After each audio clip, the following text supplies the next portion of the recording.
Tes suara saya apakah terdengar?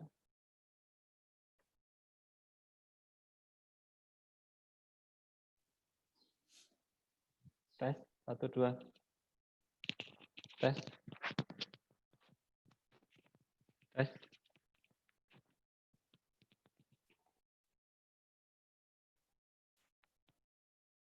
Tes 1 2.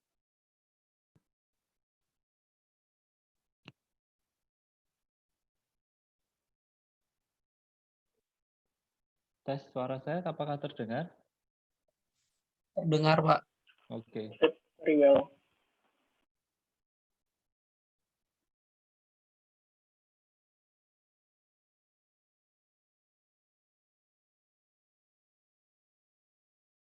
Bagaimana kita mempunyai negeri ini?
Sudah pakai audio langsung kok mau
Kan ya bukan.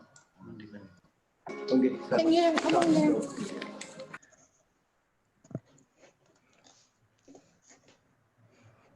Kaget kan mas? Paling enggak nanti. Ini sekarang nggak ada.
Iya, orang kan menyebut nama sekolah. Dulu Indonesia harus.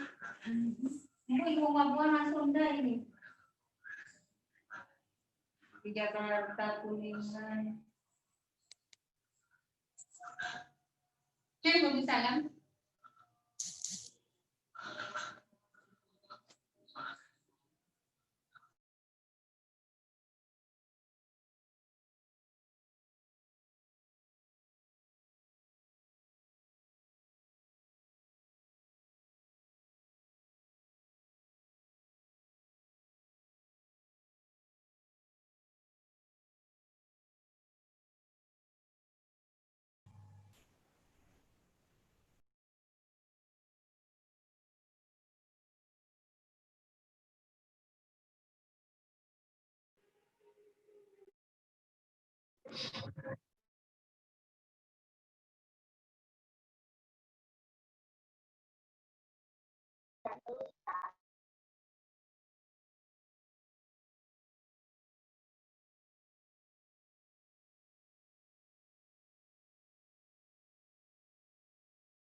Berarti dinilai dari ini.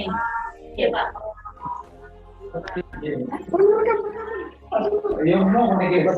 Di kantor, di kantor.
Baik, selamat pagi Bapak dan Ibu peserta webinar.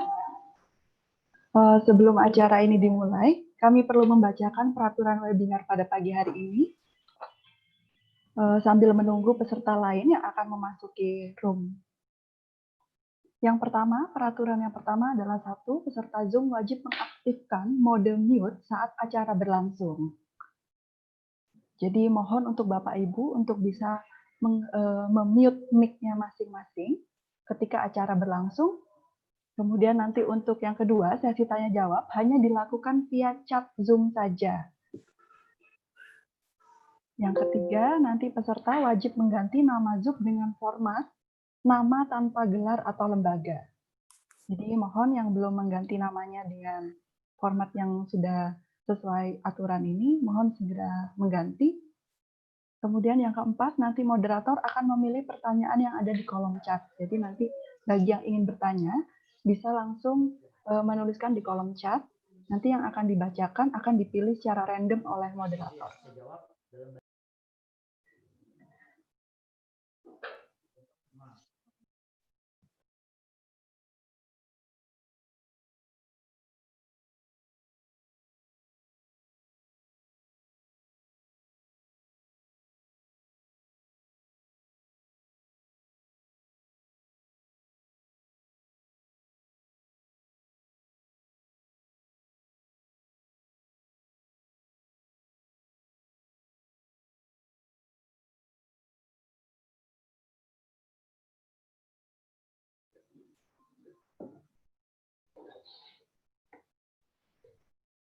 Good morning, ladies and gentlemen.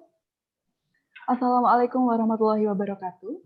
Welcome to webinar series 5, Multi-Approach Disaster Assessment Towards Community and Landscape Resilience.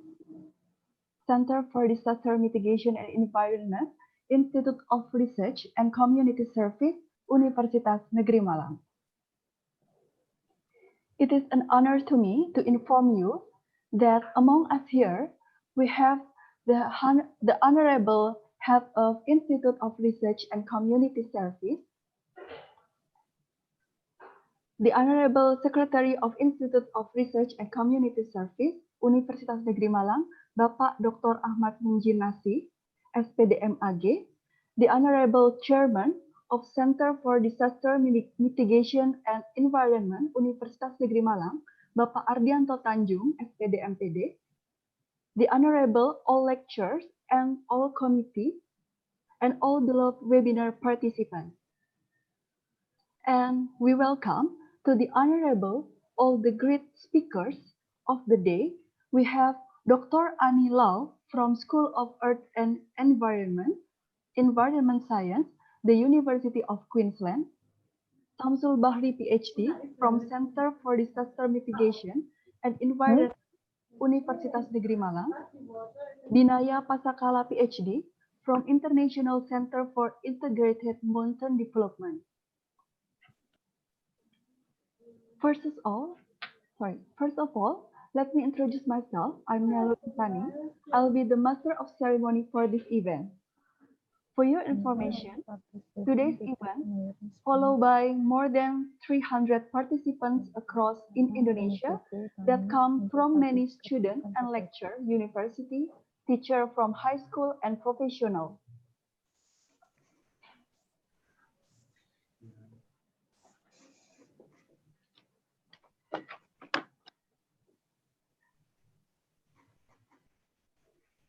Ladies and gentlemen, this is the beginning of today's agenda, and now we would like to invite you to sing the Indonesian national anthem.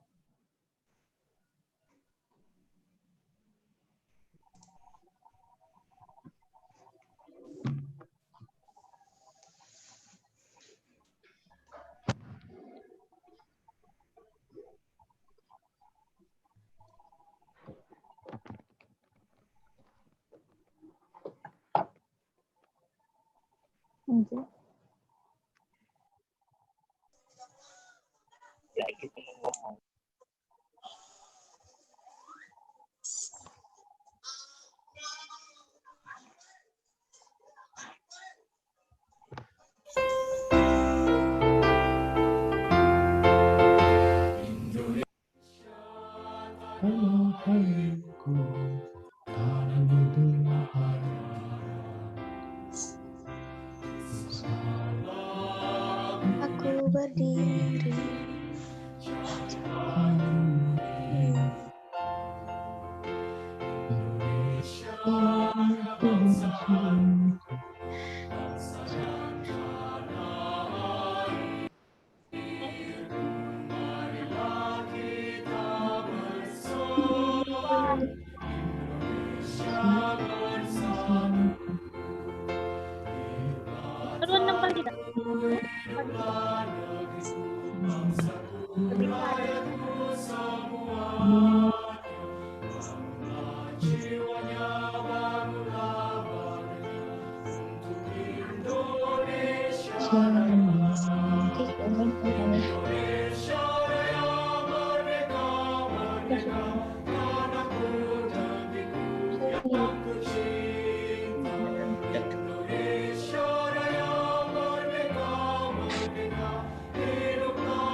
Ladies and gentlemen, in the second agenda, we are now going to the next speech.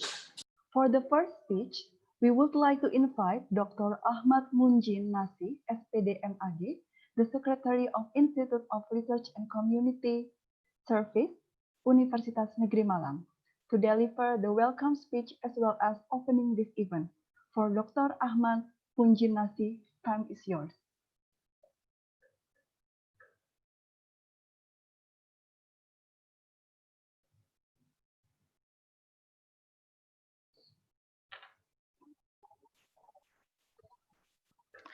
Assalamualaikum warahmatullahi wabarakatuh. Good morning, ladies and gentlemen. Best wishes to all of us, the Honorable, all of the speakers, Dr. Annie Low from School of Earth and Environmental Sciences, the University of Queensland. Welcome to Dr. Annie in our webinar.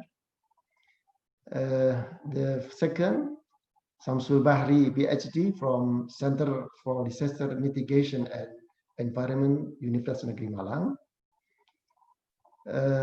Binaya Pasakata, PhD from International Center for Integrated Mountain Development, Nepal. Welcome to Binaya in our webinar. And Ardianto Tanjung, the head of Center for Disaster Mitigation and Environment, Institute for Research and Community Service, Universitas Negeri Malang. And all of the participants. Praise and gratitude for the presence of Allah Subhanahu wa Ta'ala, for His grace, so that we can participate in the webinar series PIP, Center for Disaster Mitigation and Environment, Universitas Negeri Malang, with the theme Multi-Approaches Disaster Assessment Toward Community and Landscape Resilience. The purpose of this webinar is to understand several multidisciplinary studies in disaster so as to create better community resilience. The goal is the commitment of the institution in mainstreaming disaster education. We hope that this webinar is also able to become a pioneering collaboration for several parties related to disaster research in Indonesia. Thank you for all presenters who are willing to share knowledge and experiences with us. The committee and all parties who have worked hard so that this event can finally be executed, especially the Center for Disaster Mitigation and Environment, LP2M, Universitas Negeri Malang. I'm sure that this webinar can provide enlightenment for all us to think better about how to wisely trade nature and natural resources for the common good. Finally, I would like to congratulate all of you on this webinar series. Hopefully, what we do is beneficial for us progress in the present and the future. Thank you. Wassalamualaikum warahmatullahi wabarakatuh.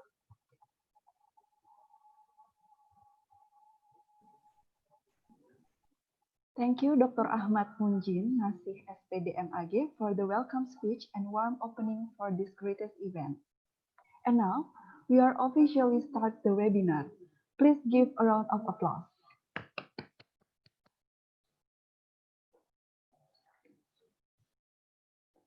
Excellency participants, ladies and gentlemen, we are now going to listen to the next speech delivered by Chairman of Center for Disaster Mitigation and Environment Universitas Negeri Malang. For Bapak Ardianto Tanjung, SPD MPD, time is yours.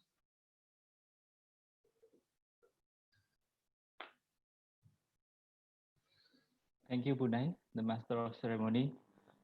Very good afternoon to you, Annie. A very good morning to Banaya and Pak Samsul. Also, Pak Munjin, the Secretary of Institute of Research and Community Service, Universitas Negeri Malang. Hopefully all of you doing well today. It's a great honor as well as a great pleasure to have you with us today to give a talk in very important topic, multi-approach disaster assessment towards community and landscape resilience, held by Center for Disaster Mitigation and Environment, Universitas Negeri Malang, in collaboration with School of Earth and Environmental Science, University of Queensland, and International Center for Integrated Mountain Development, Nepal. Higher education has an important role in building a disaster awareness to the wider community, and one of them through this seminar. I believe all of you the right expert to deliver this talk, as you have made an indispensable contribution towards the understanding of disaster mitigation and resilience. Thank you very much for your kindness and willingness to enlighten us to the important subject. To all the participants, I see there are already hundreds of participants present in this Zoom meeting. Thank you for making the time to watch our seminar today, to listen to this important lecture from our speaker. Today in history, Mount Krakatau erupts on August 27, 1883. History records that the eruption of Mount Krakatau on that day was the strongest in history. The eruption was heard in Central Australia and also triggered a large tsunami. Today marks the 137-year remembrance of the event. Through this seminar, we hope that we can initiate dialogue and research collaboration between university, So without further ado, I would like to invite all the speaker to give his talk, giving the stage back to Punai. Thank you. Thank you, Bapak Ardianto Tanjung, SPD MPD. Please give a round of applause. Okay. Ladies and gentlemen, before we go to the main program, we invite to all participants to join our virtual photo session. Please turn on the camera. Mohon Bapak Ibu semua peserta untuk dapat mengikuti foto session virtual kita. Jadi supaya nanti dokumentasinya bisa terrecord semua. Mohon untuk seluruh peserta dapat menyalakan kamera terlebih dahulu. Mulai dari yang lembar pertama. Masih banyak yang belum menyalakan kamera. Mohon untuk menyalakan kamera terlebih dahulu.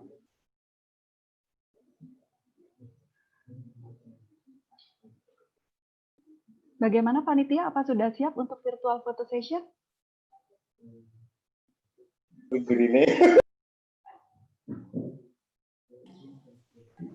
Ya, Bapak Ibu mungkin masih banyak yang belum menyalakan kamera ini. Kita bisa tunggu 1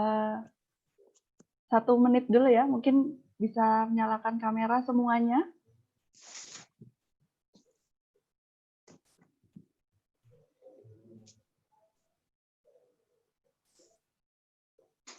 Ya, sudah.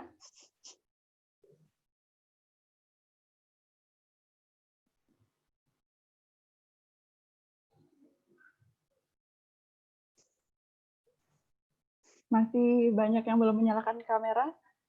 Tolong dinyalakan kameranya. Ada Diarina, Erlinda Tri, Elsa Dwi. Mohon untuk dapat menyalakan kameranya.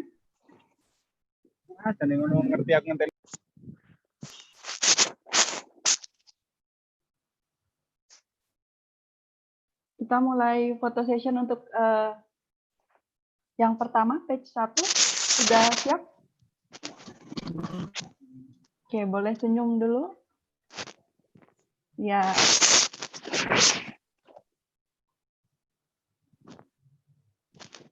Page selanjutnya.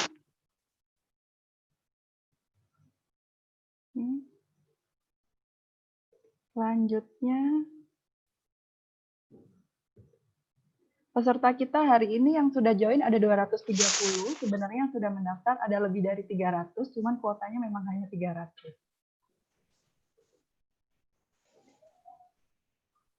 Ya. Oke, next.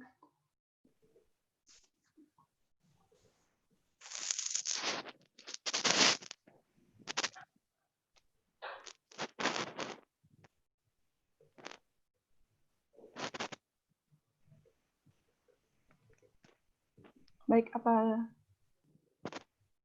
sudah terekod semua? Masih 3 lagi.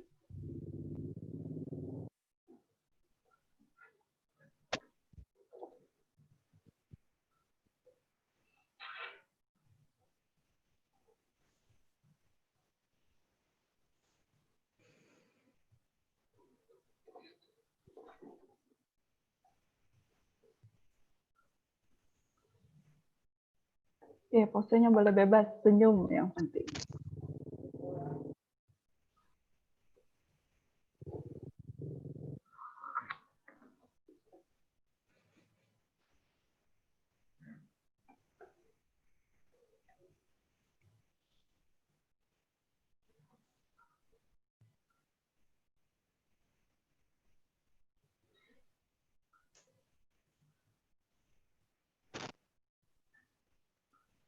Bagaimana, Pak? Sudah cukup?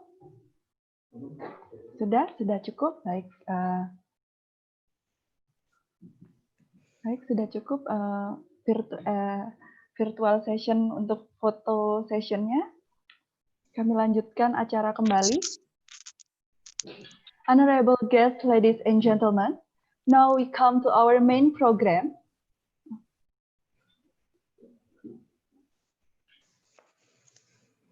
We invite to all participants, now we come to our main program, plenary session, who will be led by our moderator, Ibu Ika Sari Astuti, PhD, from Department Geografi Universitas Negeri Malang.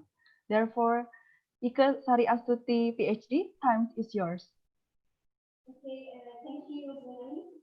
Good morning, everyone, or the registered attendants. My name is Ike Sari Astuti, and it will be my pleasure to be the moderator for the international webinar organized by State University of Malang, Universitas Negeri Malang today. So we as Indonesians live here, we know that disaster has been increasingly part of our daily life.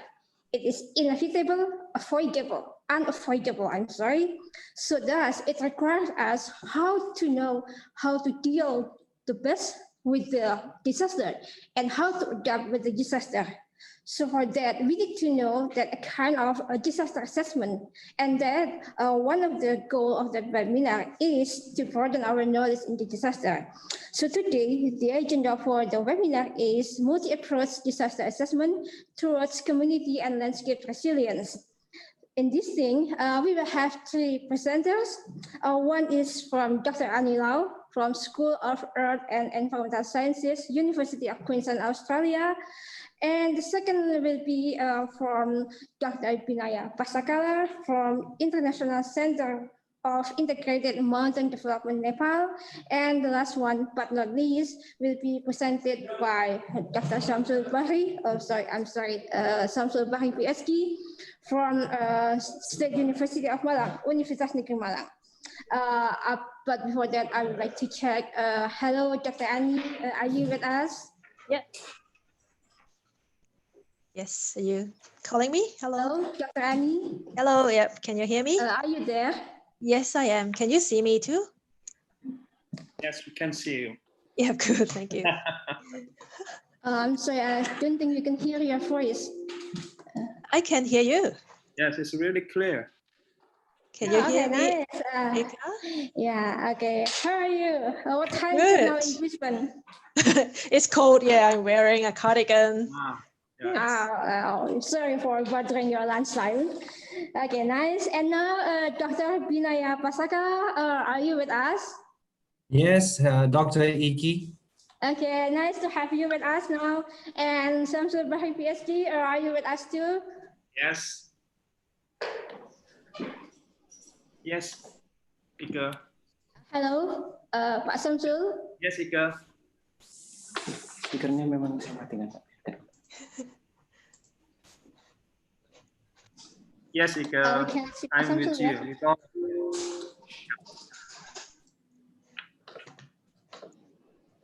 Hello, Pak Samsul. Hi, hello. Okay, nice to have you all with us now. Before that, I would like to present some statistics about this webinar attendance. We have about 319 registered attendants, and distribution about the attendance is 30% are from teachers, which is mostly high school education teachers, and 20% being attended by lecturers and researchers, and 47% is about students, either undergraduate or postgraduates, and the rest is being registered by varying positions, just like planners, government officers, and practitioners. And the distribution of the geographic origins of the attendance, it is good. We have representation of Indonesia. It's coming from Aceh, Banjarmasin, Lampung, Kupang, Padu, Palangkaraya, Malang, Jakarta, Surabaya, Purwokerto, Jember, and other cities that I cannot mention. So I just want to have you a short overview about who the attendants are. And for this, I just would like to briefly outline the structure of the webinar. We will have 3 consecutive presentations. The first one will be from Dr. Annie, and the second one will be from Dr. Binaya, and the last one will be from Samsul Bahri PhD. In the end of the third presentation, we will have about 30 minutes question and answer. And for the presentation, each of the presentations will be running for up to 40 minutes. So maybe along the way, I will give you a reminder about the time remaining. Okay, so let's start, proceed to the first agenda, like the first presentations. Before that, I would like to briefly inform about Dr. Annie Lau. So Dr. Annie Lau gained PhD from National University of Singapore, and she is currently a researcher from School of Earth and Environmental Sciences, University of Queensland, Australia. Her primary research is analyzing the past occurrences of coastal hazards, in particular extreme waves generated by storms and tsunamis, through sedimentary, geomorphological, and historical reports for assessing the future threats in coastal area. So in her recent project, Dr. Annie used characteristics of rocks to estimate the strength of extreme waves and to reconstruct the history of extreme events in a few tropical islands in Asia-Pacific area. She also published books, journals, and conference papers. She also supervised a PhD student, most of them focusing on landslide and tsunami studies. So that is the brief introduction of Dr. Annie Lau. In the next 40 minutes, Dr. Annie Lau will deliver a speech of the study of past coastal hazards, the role of science, rock, and technology. To proceed the agenda, I would like to cordially invite Dr. Annie Lau to present the talk. Please welcome Dr. Annie Lau. Thank you, Ika. So I'm sharing my screen now.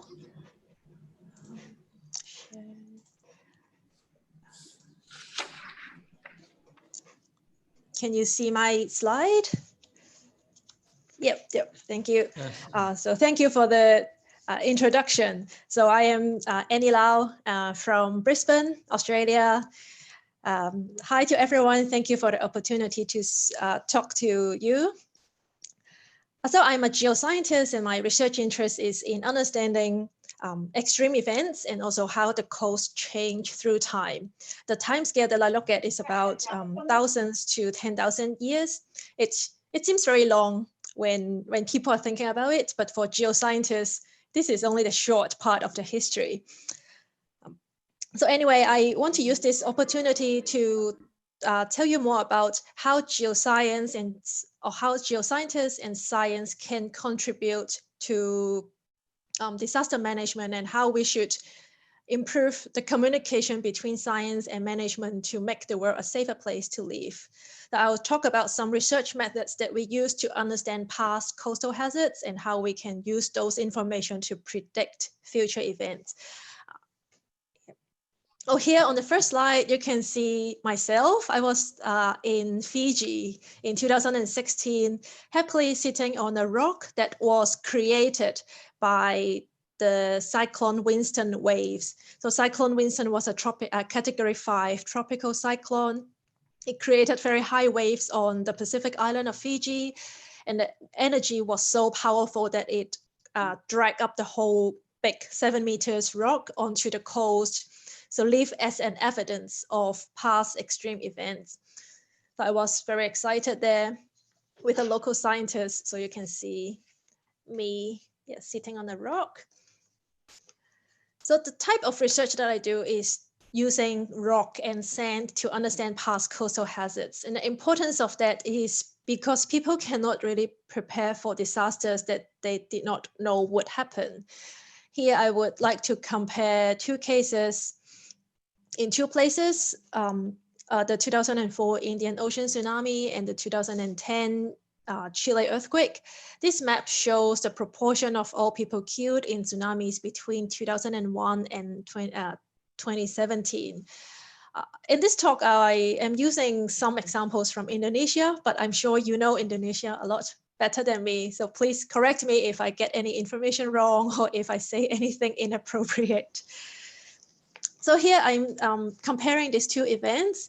The reason is that we see a more disastrous impact in the 2004 event, mainly because the tsunami event that happened before 2004 happened hundreds of years ago.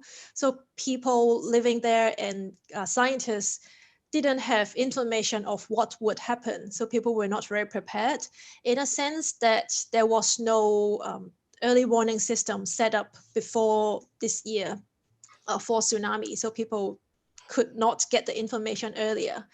In comparison, Chile experienced a tsunami, a large tsunami in 1960. Very soon afterwards, many Pacific countries worked together to build an early tsunami warning system. So by the mid-1960s, all these Pacific countries were quite prepared, and they knew their risk better because they know the history better. Well, luckily, after 2004, the Indian Ocean countries also have an early warning system. So I believe that this is a safer place to live now than before. Now, I'm also highlighting the Tohoku event in Japan here. I am using this map on the right to show you that unlike the Indian Ocean tsunami, scientists in Japan, they have started looking for evidence of past tsunami events in the 1990s. And in 1991, they already raised the possibility that a large event equivalent to the 2011 event would occur on close to Sendai.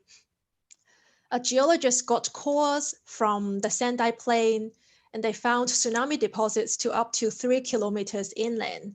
But that means that the tsunami events that happened in AD 869 was huge, and it inundated a very long distance.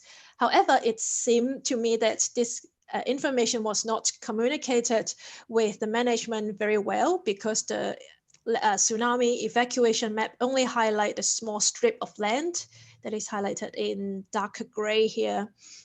So it did not cover the whole area that was inundated by the previous 1,000 years old event. That is why it still created, the 2011 event still created some disaster and killed many people along the shore. Interestingly, I was in a tsunami conference in 2010, almost 1 year, exactly 1 year before the disaster, with a bunch of tsunami scientists. And we thought that the people there were quite prepared. However, it was, I think at the end, the 2011 event was a lot bigger than what scientists have predicted. And it was also shown that the source of the tsunamis or of the earthquake seemed to be bigger in 2011 compared to 869. There was a hypothesis saying that there could be, the 2011 event could be also contributed by submarine landslide, because tsunamis can be caused by earthquake, landslide, and volcano, and also meteorite impact. So that is one question is still unanswered, and I think a lot of work is undergoing to understand these events more. So it brings me to my talk today. I'm dividing my talk into 3 parts. The first part, I show you one example of how I use big boulders to understand a wave behavior on a reef flat on Fiji. I'm using this example because this is a submarine landslide tsunami event. It's quite interesting. I'll tell you more about that. In the second part, I'll talk about how we can analyze the tsunami evidence from a sandy coastline, from sand. And the third part is how we can use technology to find wave deposits and to make our life easier. Now, first of all, what can boulders tell us about coastal hazards? These big boulders, they are so huge, they cannot be moved by people. And if we analyze the whole landscape properly, for example, in the Pacific island of Tonga, this is a more than 1,000 tons rock sitting on a cliff, and you can see a person here as a scale. There is no high cliff close to this boulder. So we know that this rock must have come from the sea level and was thrown up by a strong wave. So they are sedimentological of past extreme events. We can use these boulders to understand the characteristics of the wave. For example, how big was the energy? How high was the wave? Sometimes we can use the boulder distribution to tell what type of wave was that. Was it tsunamis or storm? And we can also get samples from the rock itself to analyze the date or the year that the particular event happened. And we also use contemporary examples. For example, this rock from Thailand from 2004, use them as modern analog because we already know the wave parameters from these events. So we can link the boulder to the parameter and use this information to study unknown events. Interesting that Aridanto talked about, this is the anniversary of the Krakatau eruption. And actually, the Krakatau eruption created this great, large coastal boulder. That is a coral boulder. This was not from the volcano itself, but it was from the coral reef. It thrown up this rock on West Java, I believe, and it was spectacular. So this case study that I'm bringing you is from the Southwest Pacific nation of Fiji. I'm looking at the capital city of Suva. The population is over 173,000 people. In Asian city scale, this is not huge, but this is already the largest city in all the Pacific Island, and it is a hub for economic and all the South Pacific activities. Generally, we understand that tsunamis from major trenches, like these two big trenches on the side, can generate tsunami that arrive in Suva in 1 to 2 hours with a run-up height of 1 meter. However, the 1953 tsunami is the worst on Fiji record, but it was not generated from the major trenches. What we understand about this earthquake is that it happened on the 14th of September. It started as an earthquake along a strike-slip fault. It was only 30 kilometers long. What's interesting about this event is that a strike-slip fault means that the two plates are moving sideways. Usually, this kind of lateral movement would not create a change in the sea level to start a tsunami. But this particular event triggered a submarine landslide, and that landslide created a tsunami that inundated the city. So 10 seconds after the earthquake, which was really quick, eyewitnesses, they said that there was a drop in the sea level at the entrance of the Suva harbor, which is around here, or here, as you can see on the satellite image. And they saw a large bubble had arisen. Only after 3 to 4 minutes, the first and largest wave arrived on the western shore of Suva.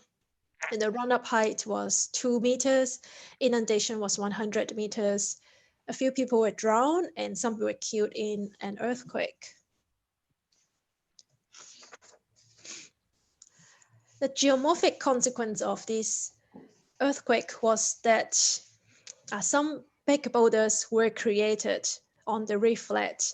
You can see a guy, a person, a man here as a scale. So these boulders were 2 to 3 meters high. You can see the city in the background of the photo. It is interesting that in the early 2000, a team of scientists used multi-beam bathymetric survey to find a landslide scar that was created in 1953. So they could confirm that the tsunami was started by a submarine landslide that occurred very close to the Lamy Reef here. In that particular event, 30 to 50 meters of the reef scarp slipped. And what's more interesting is they found a composite scar. That means that this particular event was not a single event. It have happened in the past. Similar things have happened in the past, and we would not be surprised if it happened again in the future. So my research question here include what are the characteristics of the Suva boulder field? This is a historical event. We have some eyewitnesses accounts. We know the numbers, the parameters from this event. So we can use this boulder field as a modern analog of tsunami boulder field. And quite special, in a special case, this is a first analysis of a landslide tsunami boulder field. So we can talk about the characteristics of that. And we want to use the boulders to analyze how high was the tsunami wave and compare that result with eyewitnesses' account. We want to have a bigger application of this work to answer to the question. Many people, when they see a tsunami deposits, they would ask, or when they see some type of wave deposit, they would want to understand if it is wave or tsunami. So I'll talk a little bit about how our work contributes to that question. And finally is to find out whether we can understand the recurrence interval of the tsunami. So what we did in the field was to visit or to walk to all these boulders to measure their dimension, their volume, and we got some samples from the rock, so we can also estimate the density and the mass of each rock. And then we plot these rocks up in the map to show the distribution of rocks. You can see the colored dots here, the distribution of them on the reef flat. We also measure the long axis orientation of these rocks. The reason for that is because we understand that a rock would be in its most stable location when it is aligned perpendicular to a flow, because the friction would be quite big. So this long axis orientation of boulders can be an indicator of the wave direction compared to if the long axis is aligned parallel to the flow, it can be dragged very easily. So our results also confirm this finding. The boulders are most of the boulders have their long axis aligned perpendicular to the source of the 1953 tsunami. Our boulder showed that no boulder was transported, no large boulders was transported for more than 250 meters from the reef edge, meaning that the wave have dissipated effectively after 250 meters. And we have a strong to moderate landward finding trend of the boulders from where the wave broke at the reef front. Here are some equations and the methods that we use to back calculate or estimate the wave characteristics from boulders. We use these equations to estimate the wave for our dune field, and then we can compare that to the historical or eyewitnesses data. Here we have two scenarios. One is that if a rock is sitting on an unobstructed plane, so it can be moved quite freely without a lifting force. The other scenario is that if a boulder is sitting in a socket, it has to be lifted completely or at least halfway to be moved and thrown up onto the reef. So this scenario is what we would estimate the rock would have to overcome, because most of the rocks were below the reef before they were thrown up. So we used the parameters such as the long axis, intermediate axis, and the short axis of each boulder, and the slope angle, boulder density, and water density to estimate that we also use another set of equation, and to estimate the wave height on the reef flat was up to 3.2 meters after the wave, after the wave got onto the reef. And this result is consistent with the 1953 observation, because people said over 3 meters of wave was observed. So the next question is that, can we distinguish between tsunami and storm boulder? The major difference between the two types of wave is in their wavelength and wave period. For storm wave, they are quite short, and the wave period or the time between the two crests would be under a minute. They are usually about 20 seconds or 30 seconds. So they are short waves. The wind waves are quite short, but tsunami waves can be a lot longer. The time between the first and the second waves can be over 1 hour. But that is the major distinction between the two types of waves. That can be shown in some boulder field. For example, we see in the literature in Japan, there are some very heavy boulders, over 200 tons, that were carried by a tsunami wave. Because a tsunami wave is so long, it could carry heavy boulders to more than 1 kilometers. However, for storm wave, they are shorter, so they cannot push the boulder to that far back. And here I'm showing you something very confusing, because what we found in Suva, although it was created by a tsunami, it resembled a storm boulder field in Japan. So we were very confused at the beginning, and it didn't help us to answer this question: can we distinguish between a tsunami and storm deposits? And later we realized that the reason for that is because submarine landslide tsunamis, they are actually very different from earthquake tsunamis. Earthquake tsunamis, they usually have a very long linear dimension, they have a very long rupture, and that could create a long wave period of tsunami wave. But for landslide tsunami, because the source is quite small, so the wavelength of landslide tsunami is a lot shorter than earthquake tsunami. And the wave period, the time between the first and the second wave is also shorter. So that explains our finding. So that brings us to our conclusion, is that a landslide tsunami boulder field would perhaps resemble a storm boulder field. So that can be, we will need more confirm this, as this is a different study. This can be used as a reference set for identifying unrecorded local submarine landslide tsunamis elsewhere. This is particularly useful for Pacific islands like Fiji, because many of these Pacific islands are volcanic in nature and they have very steep slopes. Landslide tsunami are quite common on these slopes. And in fact, in the Pacific Ocean, we see many unstudied or unaccounted, or many boulders that were unaccounted for. We didn't know, we didn't really know how they formed there. And was it created by a storm or tsunami? It's still unknown.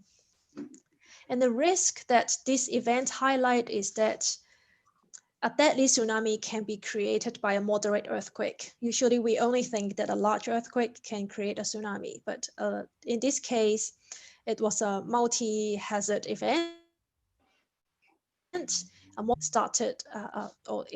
Triggered a submarine landslide, and the landslide triggered a tsunami. So that is something that we have to watch out for in other places as well. This example is from Indonesia in 2018. I remember there were 2 tsunami. I think they were created by submarine landslides. So there are things that we still want to understand, and risk or hazards that we still need to identify. So coming back to the question for Suva or Fiji, there is an increasing risk of tsunami in Suva. It's mostly because this place is rapidly developing. There are more people living there, and there are more development in this country. So the exposure is increasing, and the vulnerability could also be increasing. So the risk is rapidly growing. However, I did an unsuccessful attempt to find out the recurrence interval of the event. Originally, we thought that we could date some of the older boulders to find out when did the last or the second last or the past 2 events that have occurred. If we know when did the last 2 events occur, we can understand the time interval between the 2 events. That will be useful for predicting when will the next event happen. But in this case, it was unsuccessful. So we still don't know when will the next event happen in Suva. That brings me to the next part of this talk, is that maybe I could go back and look for the sandy tsunami deposits. So we'll move away from the rock and to look at the sand. First talk about some terminology that I will use for this part. Here I am looking at a more sandy coastline. Just now that was a reef flat scenario, and now I'm looking at the sand-rich coastline. Usually on this type of environment, we'll have a beach. Oh, this is the picture on the right corner, right bottom corner. This is a nearshore area that is under the tide or under the sea level, and above the sea is the beach area with a lot of beach sand. Behind the beach, we usually find a fall dune or a dune or a ridge that is a higher ground, like a crest. Behind the dune, there would be some sort of low-lying area. We can call it a back barrier environment or a swell. And these are troughs between dunes. They are lowland, so they receive more water.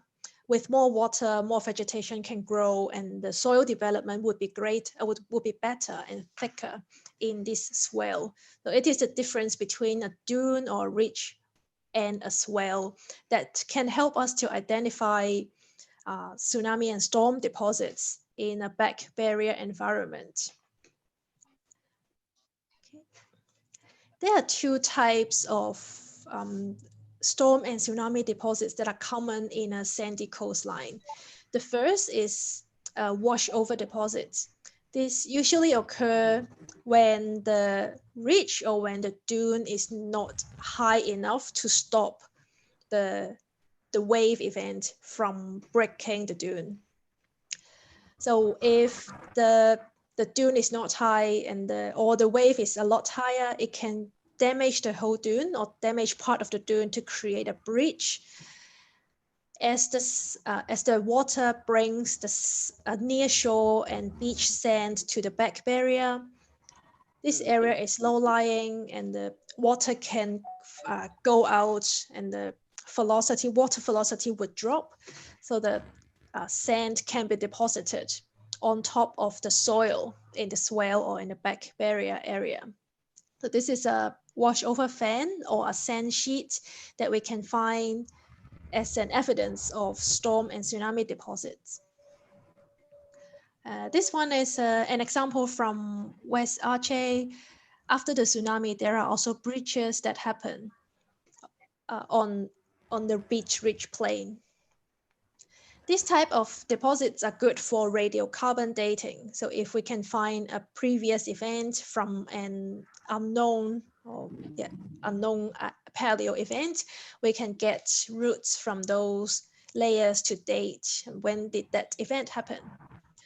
And we can also use numerical modeling of sediment transport to estimate the power of wave and the inundation. This is a very good example of how a tsunami deposit or sand sheet would look like in the real world. This one was from Thailand. After 2004, a team of researchers went out to this island and they found this pretty trench, this layer of 2004 tsunami sand sitting on top of the back barrier soil or the mud that was deposited through the past 500 years.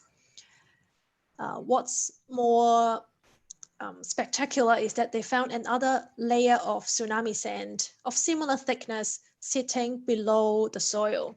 So this indicates an older event.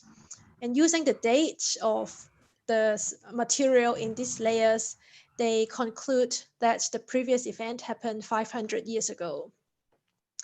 And going further down, they even found an even older layer.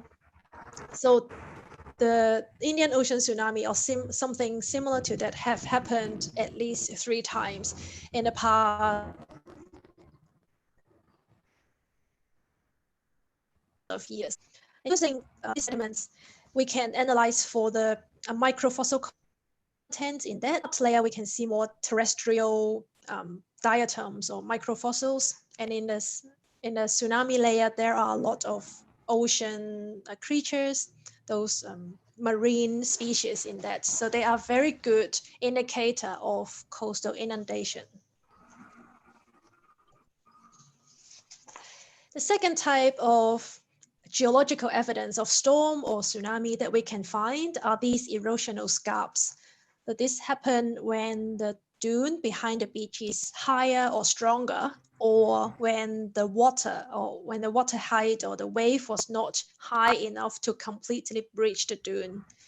So what happens is that the strong energy can erode the dune sand away to create an erosional scalp. This picture was taken from Gold Coast, a place very close to me. It's a great famous spot for surfing. So the wind and wave is always very high. That's why it has created a very high dune in front or behind the beach. So after a storm event, it created a lot of erosion.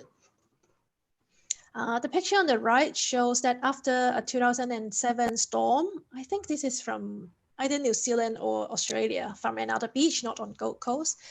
After 2007, we can see a bit of erosional scalp and erosion on the dune. But a few years later, this dune has completely recovered. So if we are on this beach, we cannot really tell that a previous storm have eroded this area. That's why we need to use technology to understand the subsurface more in order to find out some history or find out those evidence of previous storm. So this is how the use of GPR or ground penetrating radar is put to use. So ground penetrating radar is a machine like a box from this animation. So it contains a transmitter that can emit high frequency radio waves, and they are electromagnetic waves in megahertz range. So it shoots out these waves. And when it hits different layers, it would reflect the wave at different time, at different speed, depending on the water content of the layer, or depending on the air or the, sand porosity and the material of those layers, because all these materials have different conductivity and permittivity of waves. So these radograms can be formed, and using this radogram, we can interpret what's underneath, what's underground. This method is quite common to identify coastal features to depths up to or exceeding 20 meters. This also has an application in archaeology or construction work. We just need different antenna. Do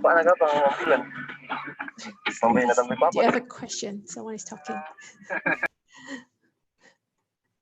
Okay, well, so yeah, so we can choose different antenna to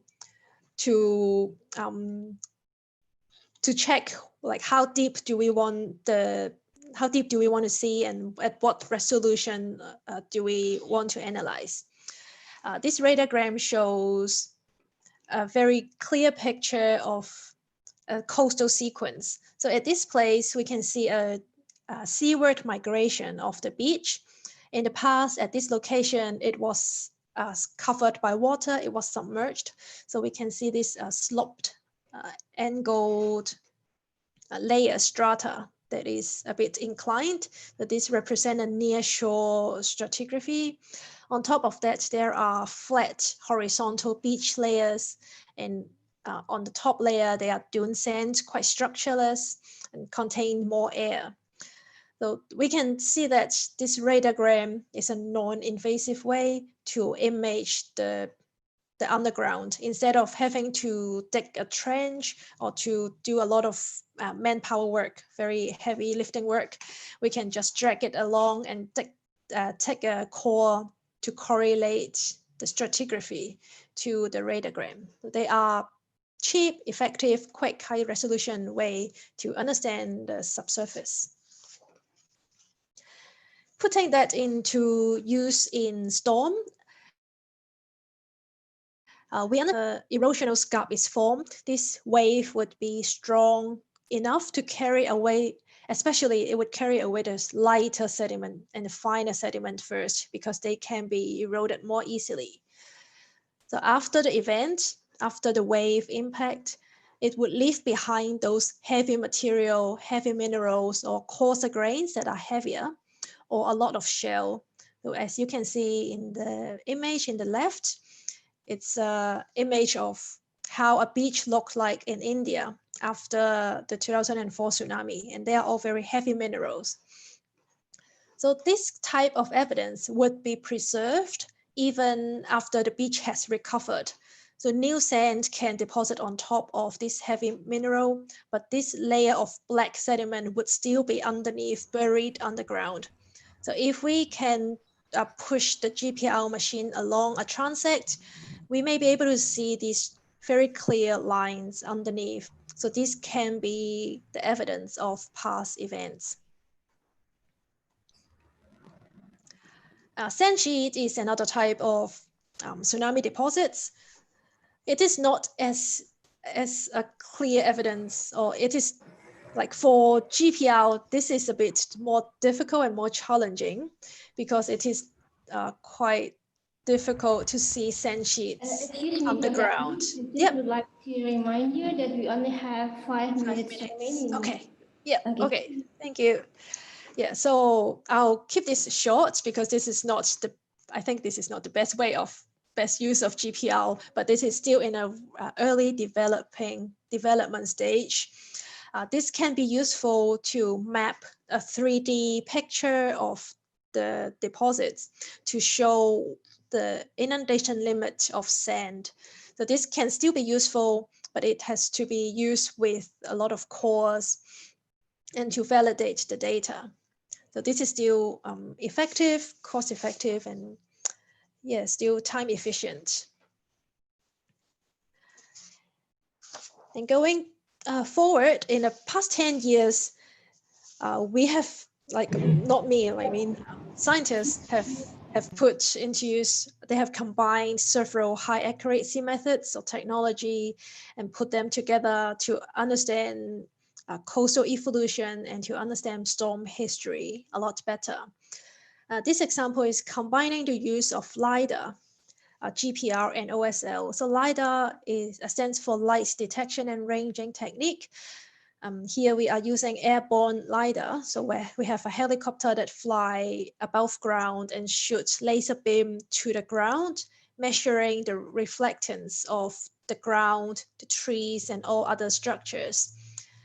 With that, this data can create beautiful maps of the land, or the DEM, digital elevation model of land, to show the past location of channels. And in our case, we can see the ridges and the dunes very well. Using just Google image, we can see some dunes lines here on the coastline, but it was the use of LiDAR image that show us exactly how many ridges, how many dunes we can find in this place. And the accuracy is really high for our Queensland data sets. We are very lucky to have that. These methods can also be used in studying storm and tsunami because the change in elevation can help us identify breaches in the ridges.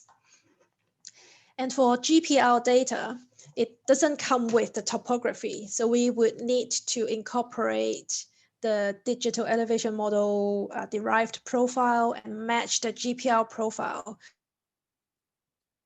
to that direct the graph.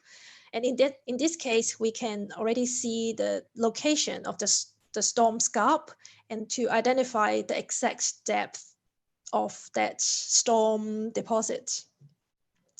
So when we know that which depth to aim for, we can go out to the field and get a core of that location and to get the sand back to the laboratory for dating analysis. The methods that we use here on a very sandy coastline is to date the coarse grains using optical simulated luminescence technology. And basically the principle is that a quartz sand would build up ionizing energy when it is buried, when it is hidden away from the sun. So the longer the sand has been sitting underground, more energy is absorbed. And once we expose it to the sunlight, the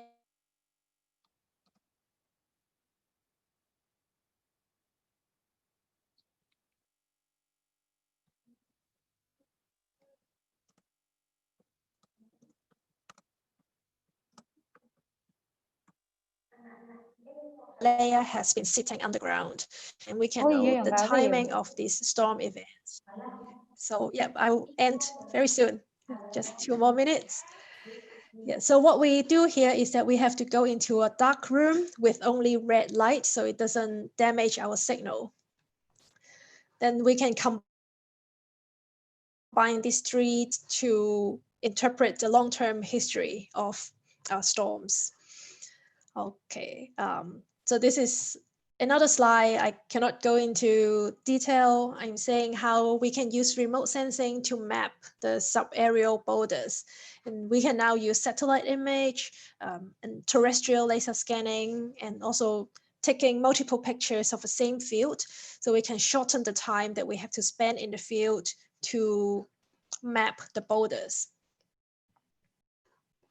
So in conclusion, what we want to do is to understand what happened in the past. And in doing that, we would also have to understand the modern processes to apply that knowledge to understand the past deposits.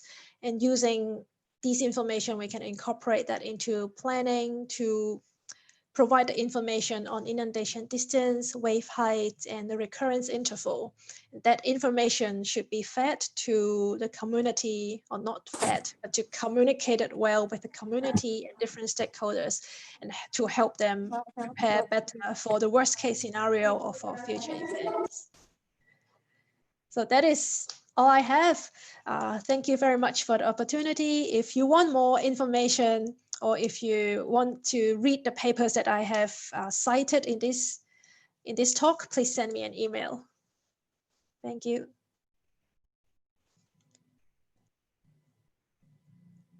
Thank you very much, Dr. Anilau. That's such an inspiring presentation.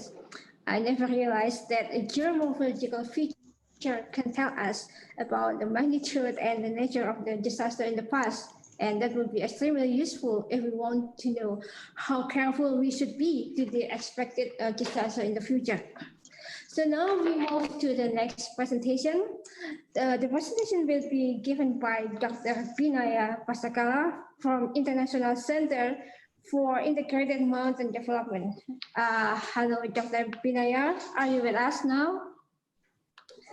Yeah. Hello.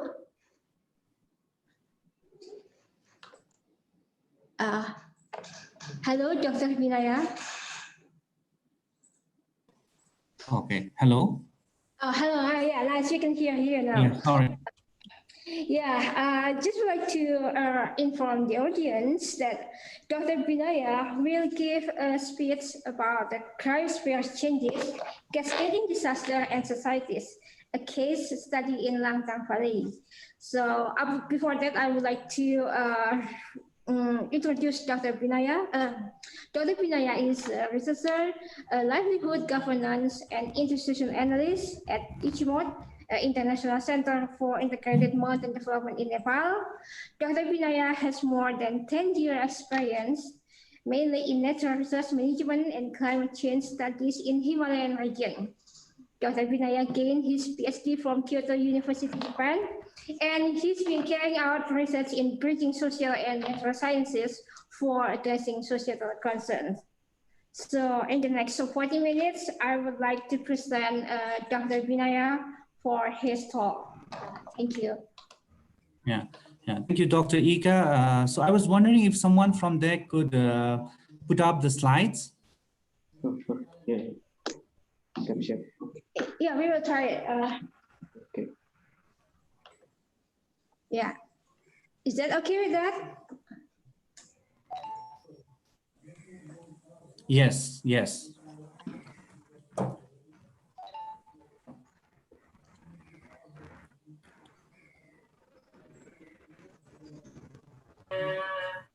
So will that go in a presentation mode?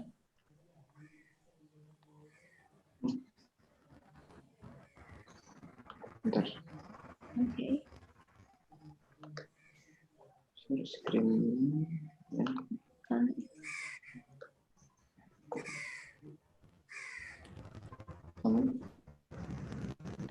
Okay, so hello everyone, good morning. As Dr. Ika mentioned, I am Binay Pasakala from Kathmandu, from Nepal. So first of all, I would like to thank the organizing committee for giving me this opportunity to speak before you all. So the earlier presentation by Dr. Annie was very much about the physical science. And now my presentation would be more from the social perspective. So as a social science researcher, I work with researchers from other disciplines to understand how a disaster have an implication on local people's livelihoods and how these people cope and adapt to the impacts of disasters. Through my own experiences, I can say that many social, economic, and cultural these are the underlying factors that plays key role in degree of impact, recovery, and adaptation of local communities. For today's presentation, I would like to share about an ongoing action research with disaster-affected high mountain communities. These mountain communities are living in areas above 3,000 meters, the mean sea level. So we are trying to understand how the disasters and how the other social cultural factors have interplayed in exacerbating the vulnerability of these mountain communities. So may I request for the next slide, please?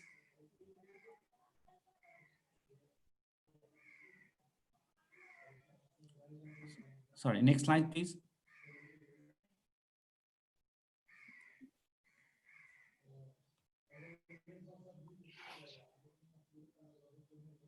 Hello. Next slide, please. Okay, so now before moving on to my presentation, I would like to introduce you about ICIMOD. So because many of us here may not know about the organization where I come from. So ICIMOD stands for International Center for Integrated Mountain Development. It's an intergovernmental organization of 8 countries. You can see from in the West, we start from this is in the alphabetical order. We have Afghanistan, Bangladesh, Bhutan, China, India, Myanmar, Nepal, and Pakistan. So we call it as a knowledge hub. And through our work at ICIMOD, we try to bridge the gap between science, policy, and practice for sustainable mountain development. So within these 8 countries, next slide, please. So within these 8 countries, we work in the mountainous region, which we call Hindu Kush Himalaya region. So the region is home to the world's highest peaks, the Mount Everest, unique cultures, diverse flora and fauna, and a vast reserve of natural resources. The region constitutes vast region covered by cryosphere. I'll come to the definition of that cryosphere later on. So since the large area is covered by cryosphere, it is regarded as a water tower of South Asia. So 10 major rivers in the Asia begins from these Hindu Kush Himalayan region. So it's a biodiversity hotspots. It has got 4 major biodiversity hotspots. So the region directly supports the livelihoods of over 240 million people living in hills and mountains, and its benefits to 1.65 billion people living downstream. So in total, it supports the livelihoods of 1.9 billion people in the world. So that's greater than 35% of the total population. So can we move on to next slide, please? So in 2019, ICIMOD published a report referred as the Hindu Kush Himalayan Monitoring and Assessment Program report. So this report showed that even if countries succeed in abiding by Paris Agreement and limit the global temperature increase by 1.5 degrees centigrade, it would be too high for the Hindu Kush region, because a global temperature increase by 1.5 degrees Celsius means an increase of temperature in the HKH in our region by 2.1 degrees Celsius. So one of the reasons why global temperature increase of 1.5 degree is not okay for the reason is because of the faster melting of glaciers, snows, and permafrost in the region. So the study found that if temperature increased by 1.5 degrees centigrade by the end of the century, then the region will lose large volume of glaciers, for instance, more than half of glaciers in the Eastern Himalayas. As you can see in this slide here, a 1.5 degrees centigrade increase in the global temperature would mean more than 2 degrees Celsius for different Himalayan region, for instance, Karakoram, Central Himalayas, and Southeast Himalaya. Can I move next slide, please?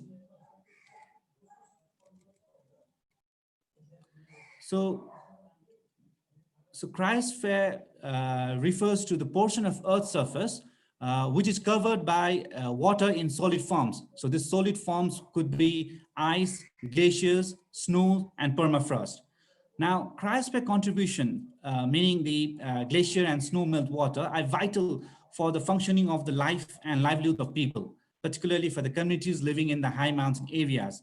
As you can see in this slide here, the meltwater supplies water for agriculture, pastoral activities, drinking water, hydropower generation, and recreation. Similarly, the mountain communities also regard the snow-capped mountains as their local deities, as a local protectors. They regard them as gods.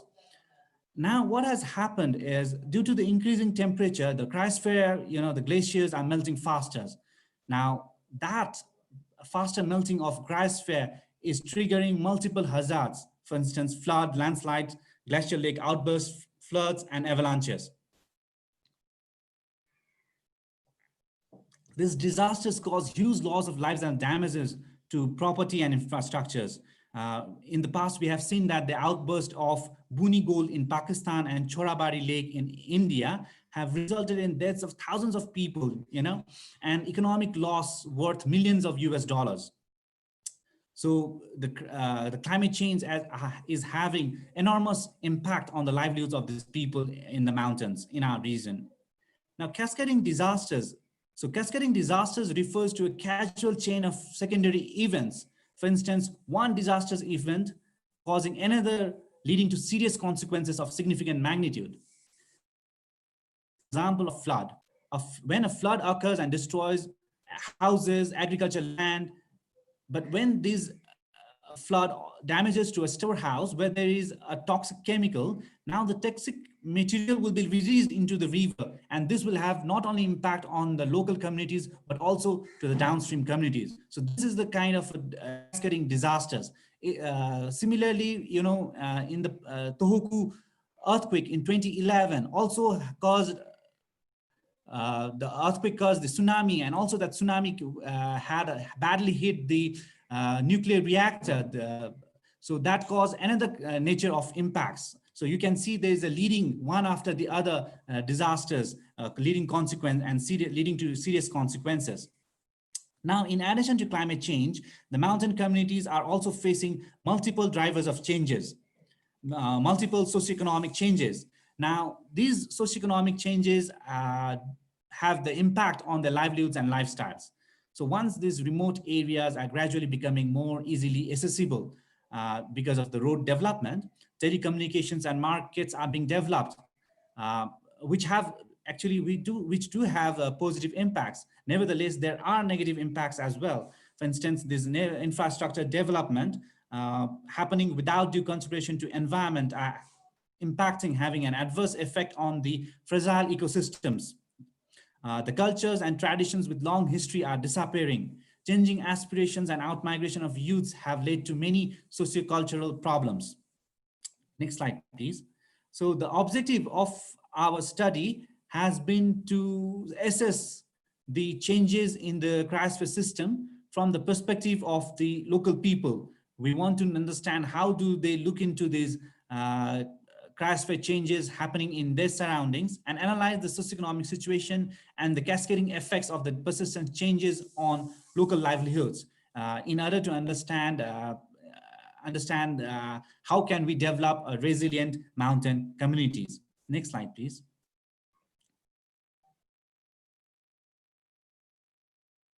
Next slide, please. So this map shows the Lantang Valley. So this Lantang Valley is located about 60 kilometers north of Kathmandu. And this Lantang Valley is very close to the border of Nepal and the Tibet Autonomous Region of China. So within this valley, we conducted the study mainly in the 5 major settlements as shown in green color here. So the lower areas of Lantang constitute of steep hills and river valley, while the upper areas mainly constitute of mountains covered by snow and glaciers. So the topographically, these areas ranges from about 1,300 meters in the lower areas to up to about 7,100 meters, the mountain Lirung Lantang. So the methodology of the study has been the in-depth and face-to-face interviews. Next slide, please. So for data collection, we had in-depth interviews, face-to-face interviews with the local communities, about 40 local inhabitants, 20 men and 18 women from these major settlements in Lantang Valley, though the participants for the group discussions had also come from different other settlements in the valley.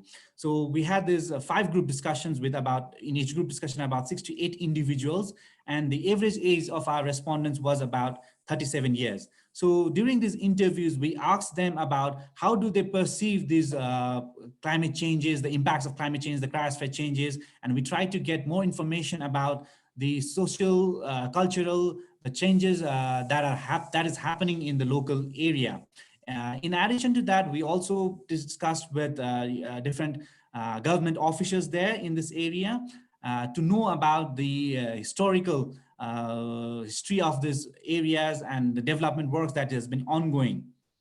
So now, just to give you a brief idea about the socioeconomic situation in the area. So now in these 5 villages, there are only 116 households with a total population of 451 people. So there is always almost equal number of men and women in this area. So it's quite a small population, which is very typical in the high mountain areas in the region. So can you move on to the next slide, please?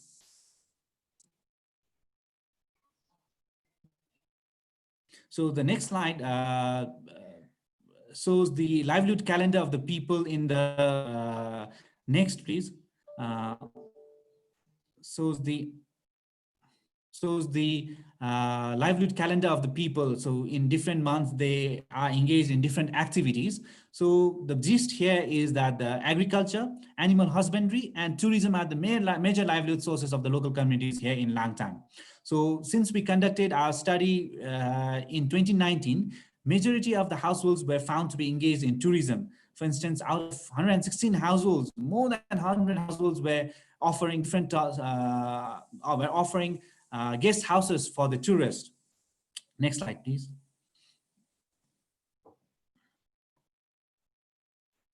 So when we asked these communities about the perception on the changes in the livelihood in the local cryosphere system, the responses were quite unequivocal. So every individual mentioned about the increase in temperature and the shrinkage of glaciers. According to our respondents, in comparison to now, 20 to 35 years ago, the glaciers were brighter and closer to the village. But in recent years, the glacier has become darker in color and has receded upwards. These observations are also supported by field measurements of the glaciers in the area. ICIMOD has been conducting the field measurements of the glaciers in the area for the last 2 decades. Now, when we asked them about the snowfall, they perceive that the timing of snowfall has shifted. And in the last 10 to 15 years, the amount of snowfall had declined. But recently, there were events in 2011, 2014, 2015, 2019, 18. The amount of snowfall, despite there was trend of decline in snowfall, now in recent years there have been excessive snowfall events. So local perceive that there has been an increase in events of avalanche and snowstorms. So they relate this that increase in the snowfall leads to and causes avalanches, which we still need to verify with the scientific communities, the scientific researchers. So as you can see here in this in this slide, so there has been recent avalanches in 2011, 2015, and 2019. So this photograph here is the was taken in 2019. Before we visited the area, there was a huge, massive, again, avalanche. So we had to walk across these avalanches to reach the village. Next slide, please.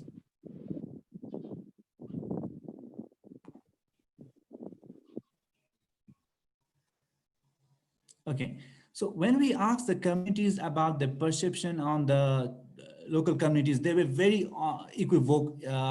very much unequivocal, and this photograph here shows why they were very much agreed to it. So as you see here in the photos taken in 1982, 1996, and 2008 and 2017. These are the photographs of Yala Glacier. So as you can see here, there is a distinct reduction in glaciers compared to 1982 and 2017. And when we showed these photos to the local communities, to our participants, this photo taken in the last 3 decades, they were quite astonished. They were quite surprised. They shared that they were aware that the glaciers were shrinking, but they did not know that it had happened at such a large scale. Now, something more important, very interesting for our study was that people were concerned that the glaciers were melting, but something that is more concerning to them was the changes in snowfall intensity and pattern. As I mentioned earlier, over the past 15 years, the snowfall had declined, and as the amount of snow had declined, and there was a shift in the snowfall season. So in the past, they had snowfall during mid-December until mid-February, but now in 2011, 2014, 2015, 2018, and 2019, the snowfall season had shifted. There was a heavy snowfall during mid-March and mid-April. So this on-seasonal and heavy snowfall caused food shortages, water shortages, not only for the human beings, for the local people there, but also for the animals, for the wildlife, for the yaks, that resulted in the deaths of these animals, which are the major assets of these local communities in the high mountain areas. Can I move to the next slide, please?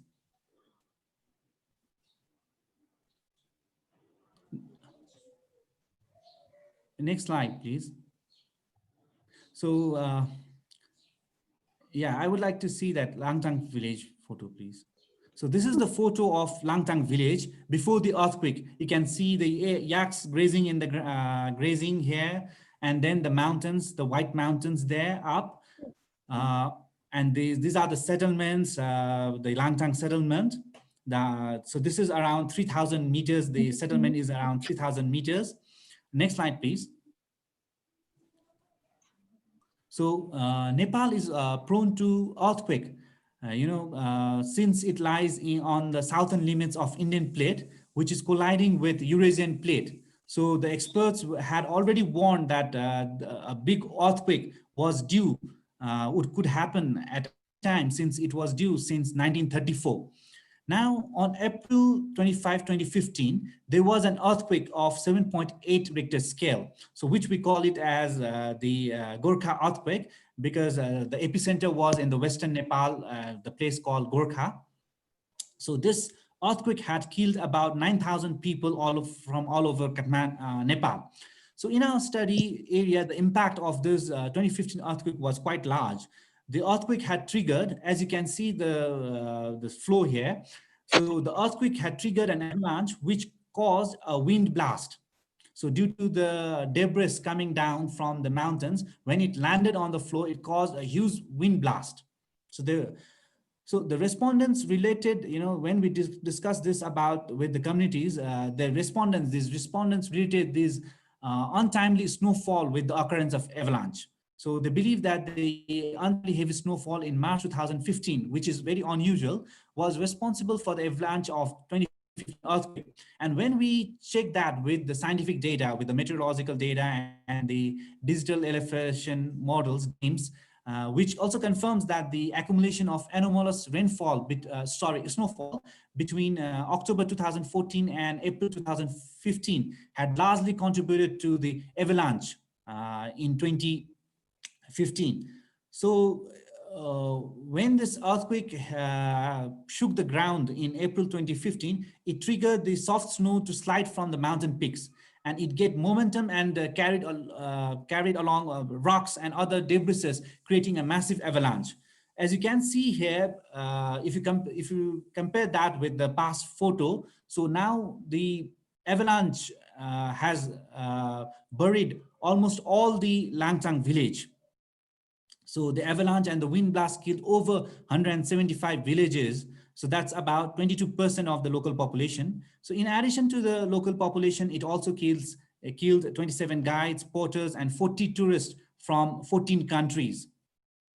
So the earthquake, probably the earthquake had destroyed only the houses, but it had not incurred any loss of lives. But the avalanche, when the avalanche happened, it incurred loss of life, damages to property and infrastructures, and also to the loss of livestock. So can you move to the next slide, please?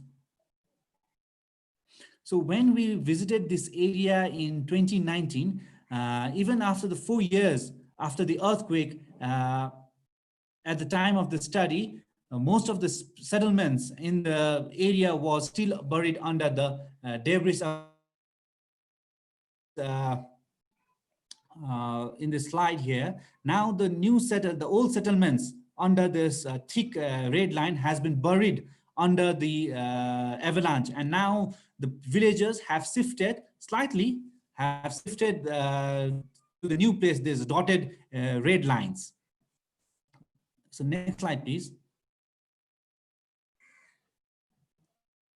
So the avalanche and the wind triggered the wind blast that triggered the destroyed forest and houses within a radius of about 5 kilometers. As you can see in this photos here,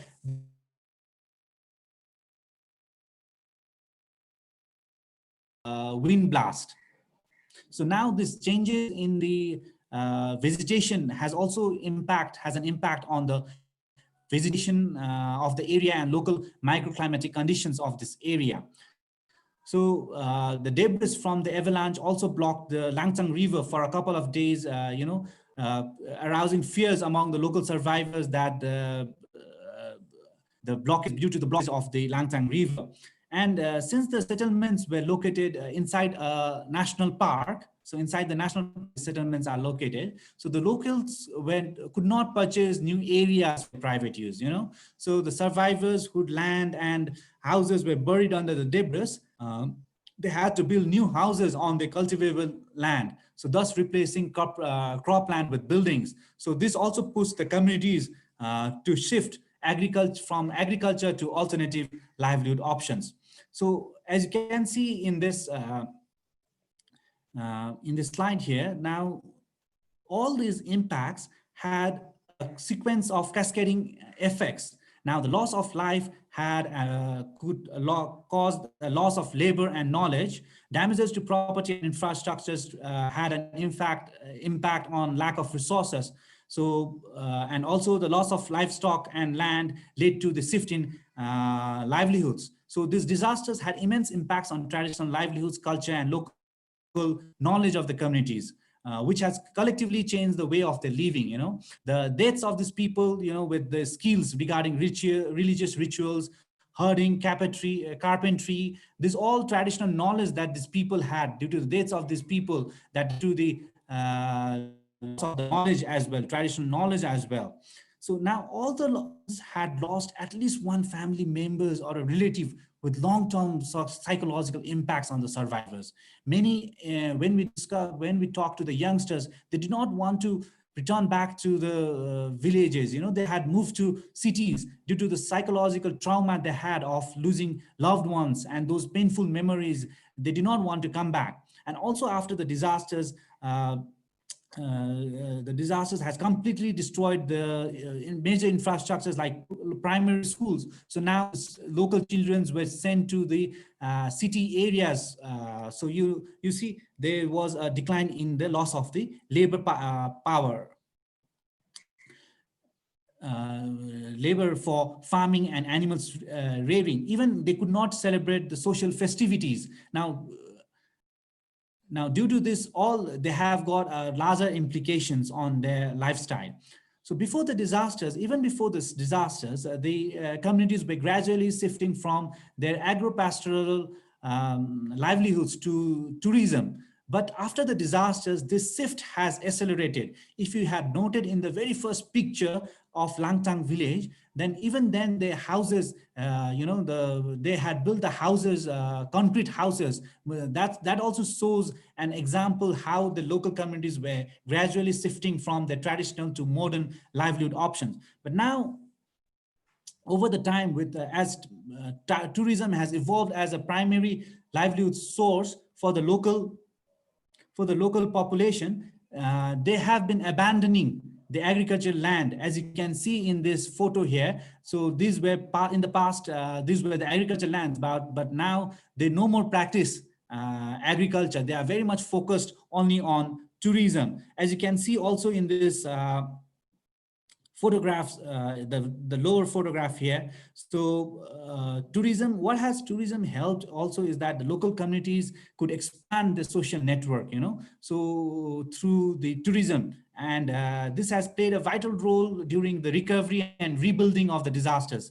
So the foreign tourists provided this community relief materials and financial aid. So they felt that this is a way out when they have got a limited resources. So this could be an alternative solution for them to recover better. So they opted to shift. So now they have replaced their traditional houses with the concrete structures. As you can see here, all the concrete structures.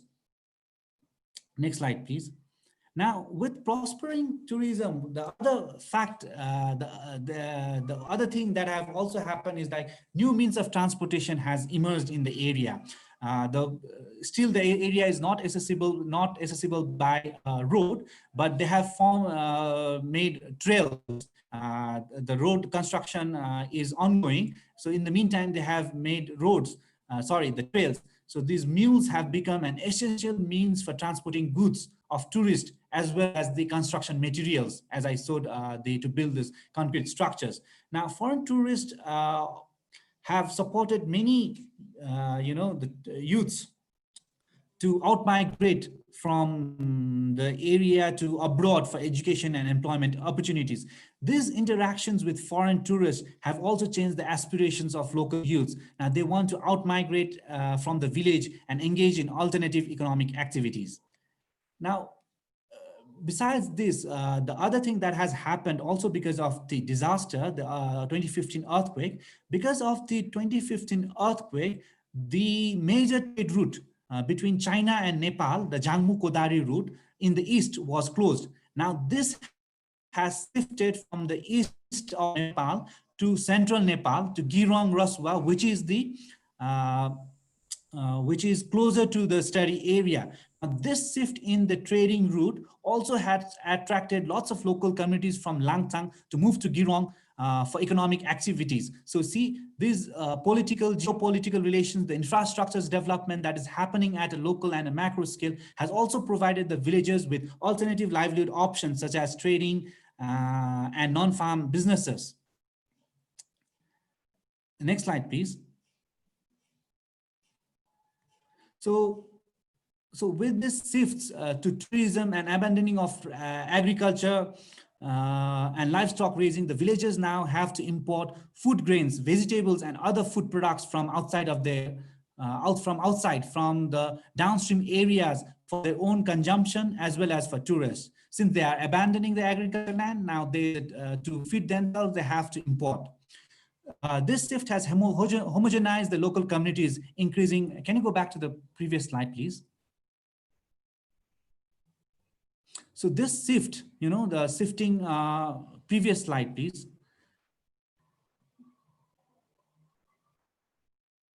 Back, yes, back. So this, the shift has homogenized local livelihoods, increasing competition and animosity among the local communities. So the decline in local traditions and cultures had an adverse effect on the social capital and community vitality. Now, in the high mountain communities, usually the environmental conditions are harsh, the living conditions are very difficult. Social capital has always been a vital important for survival in the high mountain communities. But now with these competitive forms of livelihoods, the tourism, there is a decline in social capital, which is having a negative influence on social and natural resource management. So go to the previous slide, please. One slide, not before this slide, not after, but before. Yeah, as you can see here,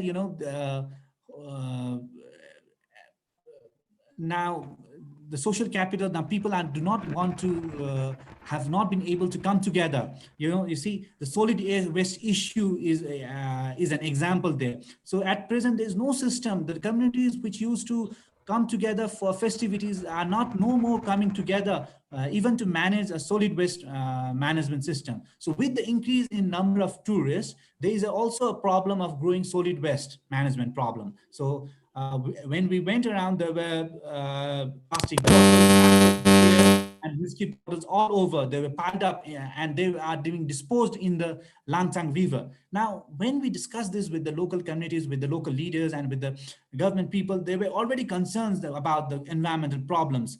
On one hand, there is the sinking of glaciers. With the sinking of glaciers, now the area is going to become less attractive to the tourists. On the other hand, now there's increasing the solid waste management issues, the increasing forest resources for catering to the tourists. There's negative environmental impacts. So this all in total will increase the vulnerability of the mountain communities. Now, can you move to the next slide, please? So the climate change has exacerbated the risks of cascading disasters in the high mountains that are already seismically active, as we have seen in this area here. The non-climatic drivers of change, such as globalization, tourism, infrastructure development, have social, economic, and cultural impacts on local livelihoods. So the interplays of these interactions of these climatic and non-climatic drivers have made these disasters, more complex and severe than in the past. So over-dependence of these communities on single sector is causing declining social harmony, is having adverse impacts on the livelihoods of the mountain communities. So as a way forward, as I mentioned in the very beginning, this is an ongoing action research in the study area. So we had planned to conduct a action research on participatory disaster risk management, risk assessment and management in 2020, but that has not happened due to the pandemic and travel restrictions that we have now in Nepal. So through all these, through the presentation here of the case study in Lantang, the key message that I'm trying to deliver is that when we do risk assessments and disaster management planning, so besides understanding the physical factors, the physical aspects of disaster, we need to equally understand, give importance to the social, cultural, and economic, the governance, and even the historical context of the area to build better, to build resilient mountain communities. So now I stop here. Thank you all for listening to me, and thank you once again to the organizing committees for giving me this opportunity to share my knowledge with you all. Thank you.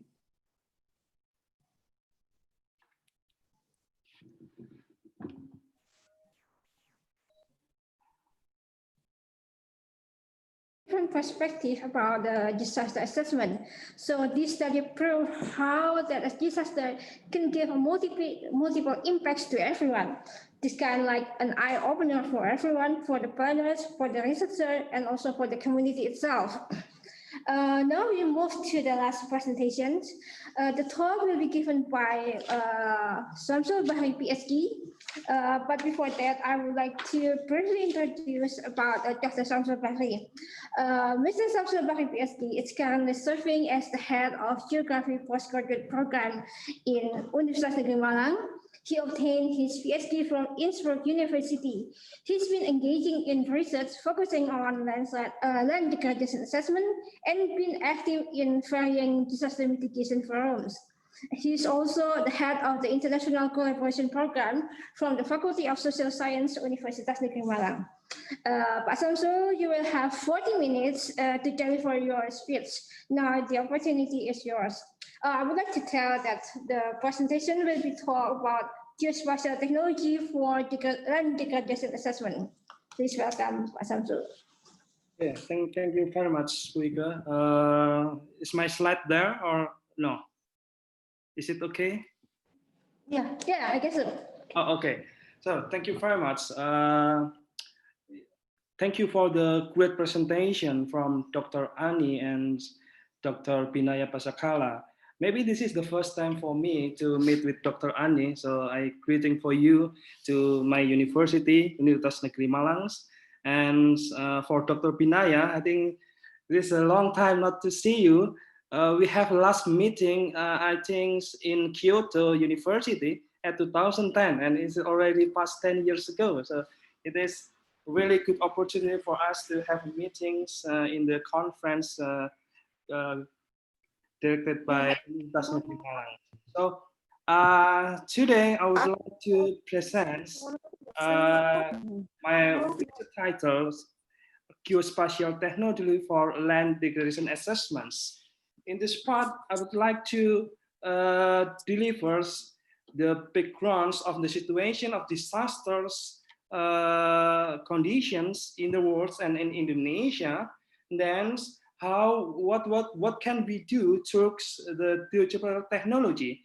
And I will share about the research milestone that I already did with my students in last 10 years. When we see the global report natural disaster by types with the source from the IMDAT, we can see from this graph that the disaster incident is increased until 2006, and then they have the fluctuations in disaster event from 2006 and 2000 until 2018, but it's still in the higher number.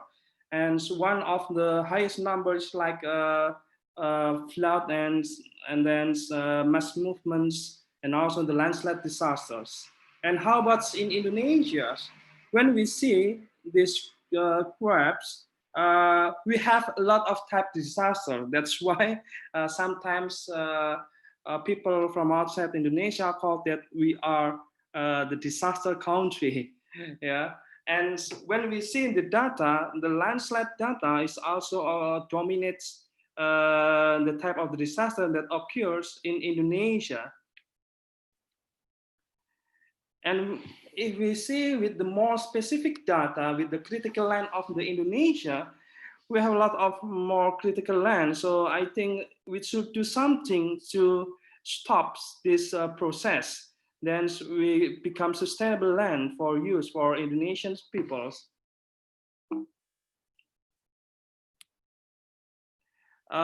When we talk about the cause of the land degradations as generals, there are two causes. First is natural disasters, for example, the landslides or land movements. And the other cause is social, political, and economic. For example, the increasing populations, land marginalization, and also poverty is also the cause of land degradation as generals. And what happened in Indonesia, actually, factor causing land degradation in Indonesia, we have a lot of volcanics, and the volcanic is inactive. So sometimes the volcanic eruptions in one side have a benefit, but in the other side give disasters for the regions that exist. So this is the natural side, but human activity and organized of the agricultural area, unplanned settlement, and also deforestation is massive happen in Indonesia. So that is become the factor causing land degradation in Indonesia. And also slash and burn activity, we still have that, particularly in the dry seasons. And due to this land degradation, we also have a lot of impacts. For examples, in my slide, I put for the impact of the land degradations in Indonesia, crop failure, food insecurity, and poverty is also happens due to the declines of the characterized by physical or chemical and biological within the soils. And also reduce the vegetation cover and also increase the erosivity, cause erosion, and Lancet is also the impact of the land degradation. Another impact is flooding and droughts. It is still frequently happen in Indonesia, particularly flooding is in the rainy season and drought in the dry seasons. Another or the last event or impact in Indonesia is reduced vegetation cover, cause the reduction of oxygen availability and accelerate the global warming. So I think land degradation is the big issue that we should face, and we should have some strategy to manage or maybe to reduce this phenomena. Then what can we do? I try to tell first the function or the benefit, the GIS and remote sensing on the Industrial Revolution 4.0 to address this issue, the land degradation issue. Why? Because, for example, when we use the data from the remote sensings and the GIS data, we can function the clouds as IR 4.0 components. We can get the spatial information through the WebGIS, media, and others. And also, these clouds can provide the multispectral and multi-temporal spatial informations. This one, I'm waiting. I got a message from Pak Tanjung to have a full screen. And another benefit when use this one, many open access platform internet-based is provide the spatial data. For Indonesia itself, we have INA Geoportal, we have Lapan. You only just log in and register with your ID, then you can download it free. And for the external source like USGS Earth Explorer, Alaska Startup Facility NASA, is also we can download all the data from these websites. And the GIS and remote sensing data is also have connection. I think have a really close connection with artificial intelligence. So it is make us easy to work. When we have a connection within the big data and also the artificial intelligence data. And for the spatial process itself, for example, we can use the artificial data with various analytic method. So what I use in my research like ENN, ESP, and another that I will explain next in my slides.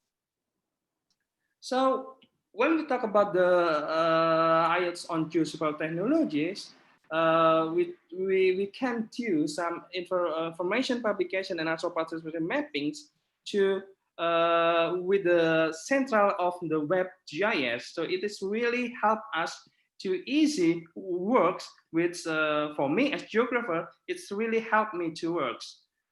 And what I said before, this cloud is really help us. We can, for example, here we have the remote sensing data. We can cut all the feature of our Earth, we then download it, and also we can upload it to this pattern in the big data pattern through the cloud. And non-spatial data, raster data set, and the vector data set is also joined with this cloud. So this is really thing that we should utilize this information to help for specific to help the land degradation issue in Indonesia. And how we use that, or how I use that with my students. this is my research milestones. I start really using in 2010 and until 2020 when I did the research on the Central Java. I use EHP or analysis hierarchical processing for the landslide hazard assessments. And then in 2014, I use SMCE for landslide suitability mappings. And it's increased to the neural networks model for land capability analysis. And the last one, I use the integration of sensitivity factor model and artificial neural for landslide hazard mapping. So this is what we did in our research group with the students during last 10 years. And this is the area when you see, maybe most of you know this, but for Dr. Ani and Dr. Binaya, I should explain that this is Java. And then I did the research in this 4-part area. It's called the Kaligasing subdistricts in the mountainous area in Central Java. And then 2015, I moved to the Kalot Mountains in the East Java. In 2017, I moved to Bali. Some people do not know Indonesia, but they know well Bali. So I did the research in 2017 in Bali. And then I moved to East Java again in 2019 and in 2020 in Ijen Volcano. When we use some analytical hierarchical process to assessing landslide hazard suitability at that time, I just wondering when I got the process of making the landslide hazard suitability, I got the parameter that have an uncertainty weighting source. So in that time, I try to search what the best methodology to have the comparison between its factors to that creating a landslide within the study area. Then I found that one of the statistical method called EHP to address the issue. For example, here I use land use, lithology, soil textures, landform, and slope as my criteria. And then I comparing of its criteria through the pairwise complication matrix to what? To know the best weighting factors or to represents of each criteria that can influence the occurrences of the landslide. And through the EHP, with the GIS data, it's really easy to get the fixed spatial location, which one have the high number of the landslides suitability and which one the lower number of the landslide suitability. This is what we factor, and also we have the relative weight of the criteria. Then after we calculate here in the GIS data, then we put the result in the spatial distribution. So this is one of the example of my research which utilize the GIS and the remote sensing data, or we call the geospatial technology, to address the land degradation issue at that times. And in 2014, the methodology is increased. I mean, the factors causing landslide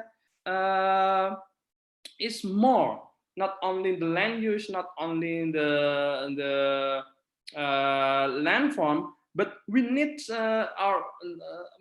we need to know more details. That's why in 2014 I used the detailed spatial information using raster data or pixel of the solar unit of the analysis here, and then I put more criteria which can be really detailed with the variable which influence the factor occurrences. For example, here the raster-based data, we can have a lot of parameters which have influenced the landslide occurrences. For example, we have the elevation, slope, TPI, stream power index, rainfall, TVI, cold index, soil texture, and land use. All this data, except soil texture, cold index, and land use, we did the soil field survey. But for elevation, slope, TPS, SPI, rainfall, TVI, we utilize the raster data from the clouds. And this is what we done. We did the field Lancet inventory activity, and also to get the general picture of the study area, we collection of previous Lancet using Google Earth at the time. It's really simple, and I think all you guys can utilize these platforms. Then after that, we produce a pixel-based Lancet assessment, which consists of 5 classes that represent parameter and the landslide event here. And we found that the study area is dominated by high number of the landslide event, and then categorized as the high landslide suitability regions. This one. So the next research is in 2017 and 2019, I think. After we use the ESP and then also we use the SMSGA, we realized that all these parameters have connecting each other like our brains. When our brain decided some things, then all the parameters have the connection each other, then we decided, oh, this is good or this is not. With these backgrounds, I tried to search another method we call artificial neural network to identify the land capability for these things and also for the landslide in another my research to decide which ones is more vulnerable or which one is not. So why we use this? Because this is raster vector based and then high validation result. I will show you the validation result through this ENN. And because I am the physical geographer and not only using the technology, I also did some field survey to do the samples, physical sample and also social data. We got that in the samples in 2017 in surround the Aegean volcano. And this is the data analysis we process from the field data, reaching to the data digitalizations, and then we got the raster information base. Then we analyze and doing the process with the GIS software. For this ENNs, there is a lot of combination of the structures. For here, for the land capability, I use 10 and 15 and also one ENN architectures to get the good validations at the times, and then based on the validation performance and the times reach 5.9 here, and this is when we compare between the ENN data and the scoring of land capability analysis. We really have the difference between these two methods. And another research that we already did in 2017, I tried to analyze the land conflicts with the artificial neural networks using the land capability and the land use analyzing through ENN to get the land conflict within area. This is our figures when we did the field survey. And for this, we found the best architecture at the time with 10 and 8 and 1 architectures in ENN for the land capability analysis. It's a different architecture again. Maybe you can use the best architectures for your own research, because sometimes it's really different when you did this architecture in your area or in my area. it is sometimes different. It's depend on the parameters and depend on your characteristic of the area. Here, I use OBR or object-based image analysis for land use extractions. At the time, I use Sentinel-2 imagery for the inputs, and then use OBR analysis to get the land use parameters or land use figures. When we calculate the validations when the land use growth that we already did, we have a number of 89.60% as accuracy of classifications. I think this is a good number. The good number of the classifications and result, and I already checked it in the field, and it is fixed. So with this method, I think we can have the best representations of situation in the study area. Sorry. And then we convert the land capability and land use data to conflict analysis classes. Here, we code all the land conflicts.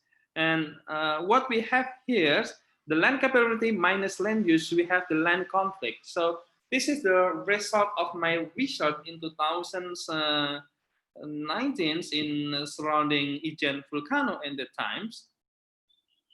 Here's the spatial distribution and area of the land conflict. We can know where is the degraded land, where is the sustainable lands here.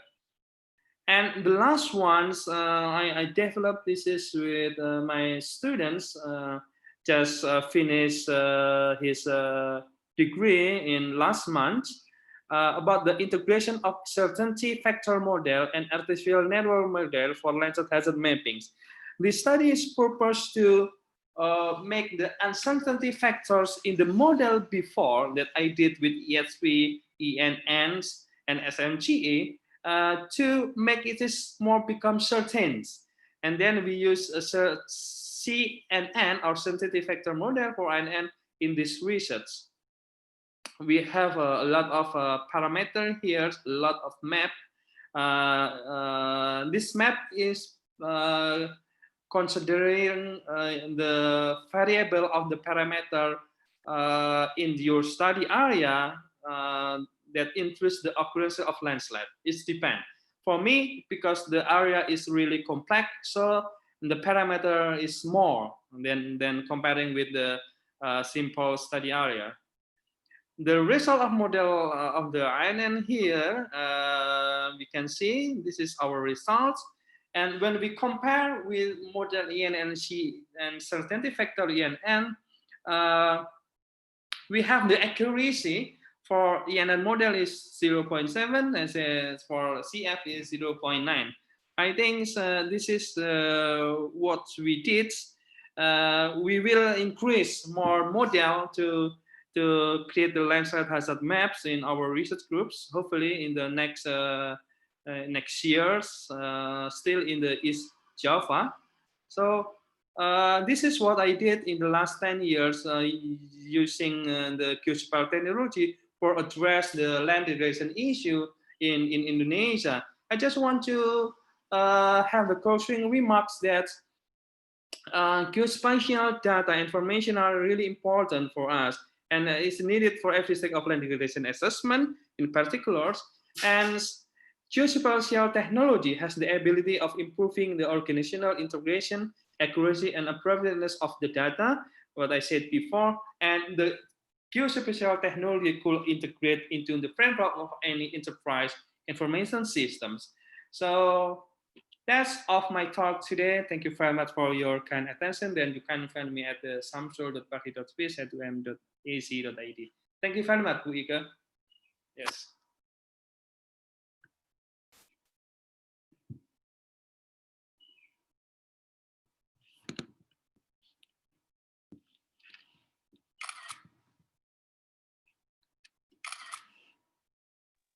Yes, you can raise the questions in Bahasa But I think some question has been collected by Mas Ivan, and I would like to read here as like some of the questions. The first question is addressed to Dr. Anilau. Like, there's a question from Muhammad Irsyad Ibad Nurmansyah. He is, I think, a geography teacher, a teacher from the high school from Jeneponto, Makassar, Sulawesi. So the question is the GPR data recording flexible or can be done throughout the years, regardless of the season? So in that case, without considering the season or the soil moisture condition? That's the question for Dr. Anilau. I think for this, Dr. Anilau can first address the questions while we are waiting for the next. Please welcome Dr. Ani. Yes, it would be challenging if the soil is water saturated. We can see the water table from the GPR. So it can obstruct what we see underneath the water table. And if it is a saline, if there is a seawater, it would damage the whole data, like damage the visual. It can penetrate to, it can penetrate freshwater to some extent, but it is not good for deeper penetration. So in that case, like if we do the GPR assessment either in dry season like in Indonesia or rainy seasons, we will have like the same range of accuracy? Dry season, you can see better. Oh, dry season would be better for this.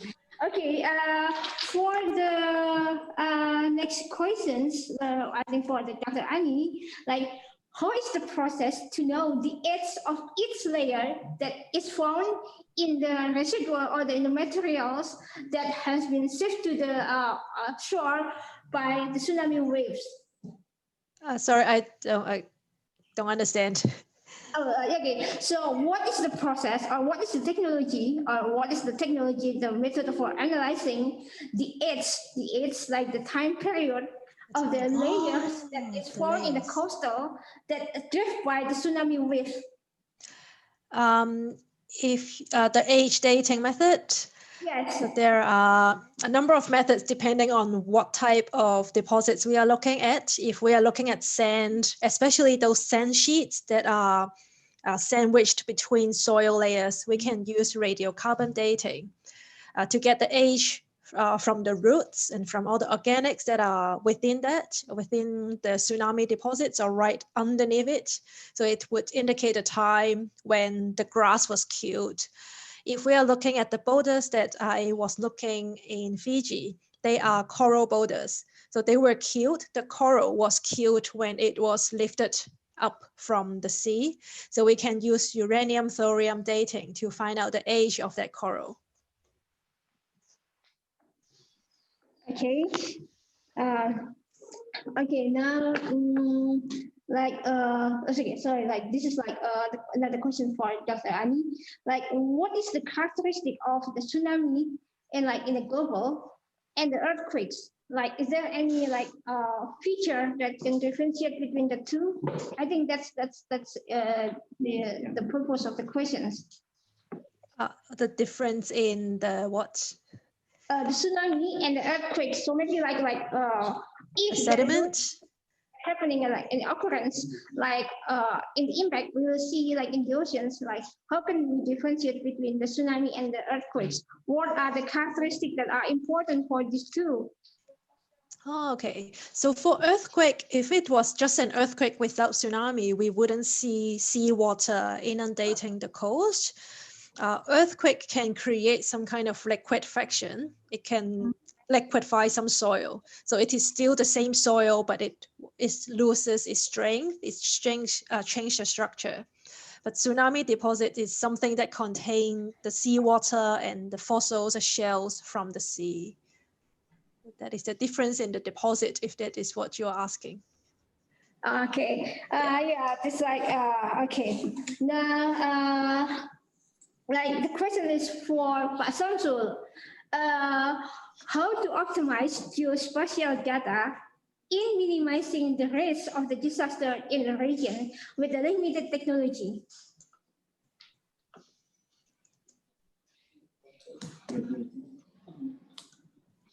Hello, Pak Samsul, can you hear us? Yeah. Can you repeat the question? I would like to speak in bahasa. Bagaimana mengoptimalkan geospatial data untuk minimizing resiko bencana di suatu wilayah dengan teknologi yang terbatas? Okay. I'm sorry for Dr. Ani and Dr. Binay. I will respond in Indonesia because it's really important for them to know. Yang pertama sekali, keterbatasan data itu yang kemarin-kemarin kita temui itu adanya data yang banyak berbayar, ya kan? Itu. Tetapi untuk penggunaan yang maksimal dari data geospatial teknologi seperti image dan seperti citra ya maksudnya itu sudah powerful, itu sudah terbukti. Tapi kendalanya kenapa kok tidak maksimal? Karena untuk mendapatkan data itu memang kadang berbayar. Nah, tetapi saat-saat ini kita harus pintar-pintar untuk mencari sumber source yang gratis. Misalkan Bapak Ibu sekarang sudah bisa ngedownload di Lapan, ya kan, di Inageo Portal, ya. Baik yang Inageo Portal malah di SHP-nya sudah ada, ya, di SHP sudah ada. Di Lapan memang image, ya, berbentuk image itu Bapak Ibu bisa download. Bisa juga di source yang tadi saya sebutkan, ada USGS, ada Alaska, NASA, dan itu. Nah, untuk penelitian yang sifatnya medium scale, saya kira itu bisa maksimal, Bapak Ibu.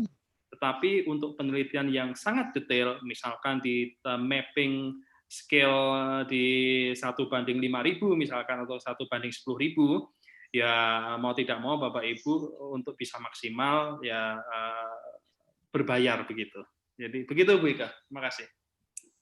Okay, terima kasih Pak Samsul. Now we are having a question for Dr. Binaya. The question is the climate change giving a significant impact to the livelihood strategy for the people in Lantang Valley?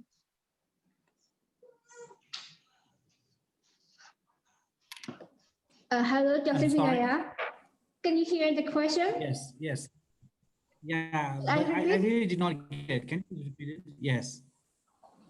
Oh, yeah. The question is asking about the impact of the climate change. Does the climate change give impact to the livelihood strategy of the people in Lantang Valley? Oh, yes. One of the impact, as I discussed in my presentation as well, is about the snowstorms. So lately people are having mid-April, March, April, they are having heavy snowfalls. So that has directly impact on the grazing land of the animals, of the yak. So that is causing the deaths of the animals. So since these people are dependent on, one of the livelihood strategies of these local communities has been the pastoralism, so it's the livestock hoarding. So that definitely has an impact. Killing of the animals due to the snowstorm definitely has an impact. And the next thing that is happening is because of this late snowfall, that's happening, has an impact on the farming system. So they sow potatoes, okay? They grow potatoes. So because of these late snowfalls, these potatoes are being swept away by melting of the snow, right? So they sow these potatoes sometimes in mid-March, and because of this late snowfall in mid-April, this snowfall, melting of the snow swept away the seeds of these potatoes, okay? So the other impact is definitely the melting of the glaciers. That has got an impact on the maybe not in the short term, but in a longer term, that could have an impact on the availability of water supply of these communities. Yes, Yes, Dr. Ika. Okay, thank you. For the second question for Dr. Vinaya, this is coming from Pak Ivan Devnika. So, how is the development of the human capital resources in the Cryosphere region, since we know that the area is intended only for tourism and sports? I'm sorry, yeah, again. Oh, yeah, maybe I can just repeat the questions, like, how is the development of the human capital or human resources in the Cryosphere region, since we know that the area is just for tourism and sports? So I exactly did not get the question, but is that the question relating to the human capital? How does the human capital have an impact on? Because that area is mainly for tourism and sports. Okay. So the area is for tourism, and how does the?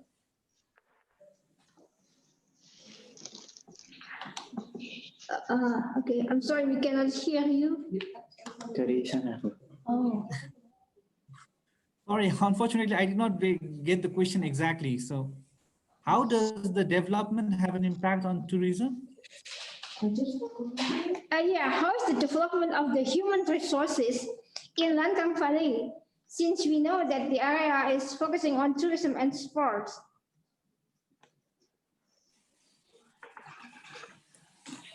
Okay, so see, now the idea here that we are pushing for is what would have been the optimum condition for these people in the Lantang is we are not telling them to give away the tourism. Definitely this area has been in recently have benefited from tourism, but also in the past this area has been a very much pastoralism.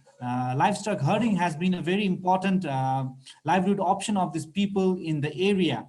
So in my opinion, you know, in terms of human resource development, these different capacities of the local community, different, some people may be good at tourism, but some other people, they have got different skills like carpentry, right? The local knowledge on carpentry, the local practices they have got on agriculture and pastoralism. Some people are good at herding. So this also requires traditional knowledge. These also skills require some advanced skills. So in that terms, it could diversify the livelihood opportunities, and with the diversification of the livelihood opportunities, the human capacity also has to be developed. I don't know if I have answered the question exactly. At least I'm happy. Okay, like another question is like, it's getting more interesting. Is there any example in Lantang Valley about local wisdom that is related to the snow, mountain, and glaciers? Sorry, again, please. Oh, like, is there any example of local wisdom in Lantang Valley that is related to snow, mountain, and glacier?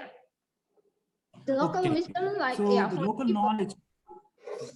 Yeah. So local knowledge, one of the local practices they have been considering is about the with regard to, we have not come across exactly that relates with the cryosphere and the skills knowledge, but then what we are saying is, what we're saying here is, you know, the local communities, they have been adopted to a system of snowfall, right? So their knowledge to snowfall really determines how do they do the pastoralism. For instance, in this area, these are high mountain areas, so they have to take their animals in the high mountain areas during the summer season, and then they bring down these animals during the to the lowland areas in the winter season. So this is some kind of, you know, local knowledge that is adapted to the snowfall pattern. Okay, so that's something to related with the cryosphere. But now, because of these untimely snowfall, now these people are not being able to decide when to move up and when to move to the lower region. Because at the time when they go up in the summer season, also in the spring, when they are somewhere in between the high altitude and their local residents, they're having a heavy snowfall. So that's causing them the deaths of animals, and that's the losses of their assets.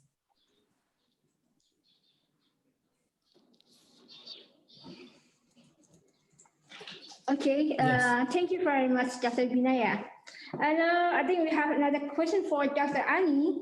It's like, maybe like in your perspective, like what can we do like to save our lives when tsunami happen?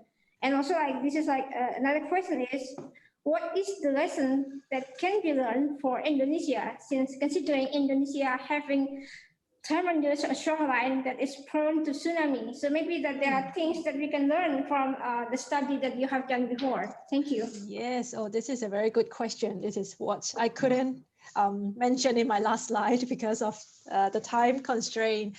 So I highlighted this landslide tsunami case because I feel that we don't understand this type of tsunami very well. We don't know, especially like Asia, we don't know if that is a real risk. And the problem of landslide tsunami is that it can happen so quickly, and we sometimes, like kids or the general public, is taught that when they feel earthquake, they should run to the higher ground. But in the case of a submarine landslide, there is no earthquake to warn you. So I think the lesson here is that we need to understand the type of events that we would expect in a particular place and to watch for other signals. For example, there can be sensors put in place on the coastline to warn people, and they would have very short time to evacuate. And some like methods that we can use is to build tsunami shelters, and that has to be very close to people that they can reach. They can run to that within 10 minutes. And maybe they would have to learn that they have to run to a higher ground, for example, to a higher level of the same house. That may also help. Yeah. That's like a lot of things that we have to do. But then like as like many developing countries may face, like we might not have everything. We might have limited resources and technology. Yeah. So is there any like priority that can be done like for overcoming this obstacle? I think it's education. So people should know what to do because it is cheap and it can be learned. Everyone can learn a bit and can play their role to save their own life. So is there any examples of how mainstreaming educations for like a technology, like for assessing the disaster here, maybe an example in Australia or in other countries? I'm thinking of those apps, games that teach kids how to react when they are in different hazard scenarios. So those are good resources. I know my colleagues in Singapore, the NTU and the Earth Observatory of Singapore, they have developed a game for volcano and tsunami, and there are other similar things developed in Japan as well. Yeah, that's very nice. Thank you. This is now a question for Pak Samsul. I will say that in Bahasa, like dengan kejadian fluktuasi kejadian bencana yang tergolong cukup tinggi di Indonesia, bagaimana bentuk adaptasi yang bisa Bapak sarankan ke penduduk lokal? Apakah akan efektif bila diberlakukan pendidikan berbasis kebencanaan? Oke, terima kasih. Berbicara tentang bentuk adaptasi, perlu dibedakan dulu bahwa adaptasi itu adalah proses yang panjang. Jadi sesuatu yang dilakukan secara terus-menerus itu namanya adaptasi. Tetapi ketika bencana itu terjadi dan dia baru melakukan sesuatu, itu namanya coping mechanism atau coping capacity. Nah, sehingga kita ngomong adaptasi, berarti ya kita mengambil local knowledge yang sudah ada di situ. Tapi ketika kita mau men-increase, maka coping capacity sebenarnya menjadi salah satu cara kita untuk bisa merubahnya. Kita membuat coping capacity atau coping strategy yang baru, dan itu dilakukan terus-menerus, itu akan menjadi sebuah adaptasi. Nah, Karena untuk mengubah atau menemukan adaptasi itu adalah sesuatu yang perlu proses yang panjang begitu. Nah, kadangkala kita salah persepsi di sini, sesuatu yang dilakukan dalam jangka pendek kita sebut sebagai adaptasi, padahal itu coping mechanism sebenarnya. Nah, bagaimana dengan pendidikan kebencanaan? Nah, ini yang memang di pusat kita, Pak Tanjung dan teman-teman, itu juga sangat getol di samping riset di bidang bencana juga dalam hal membelajarkan bencana melalui education, ya, melalui pendidikan. Apakah itu efektif? Saya kira iya. Ya, saya kira iya. Karena kunci keberhasilan itu ketika sumber daya manusia itu terdidik. Terdidik dalam hal apa? Ya, tidak hanya terdidik dalam matematika, bahasa Indonesia, geografi, IPS, tapi juga terdidik dalam masalah kebencanaan. Jika dia tahu, maka setidaknya dia akan tahu apa yang mesti dilakukan ketika bencana itu terjadi sehingga dia bisa selamat. Syukur-syukur ilmunya lebih tinggi, dia akan tahu bagaimana cara mengantisipasinya, tapi itu perlu sekolah lebih lanjut. Jadi saya kira begitu, Bu Ike. Terima kasih. Terima kasih Pak Samsul. Any more questions? Okay. Since that we are now reaching to the end of the sessions, we have already addressed all the questions from the participants, and from the 3 presenters, we can give a short overview about. We should not overlook the social aspect of the community because it can have broader impacts. That while we're mostly focusing on physical and technical assessment on the disaster itself, but also the importance of geospatial technology should be continuing to be mainstream in the community to get efficient disaster assessment.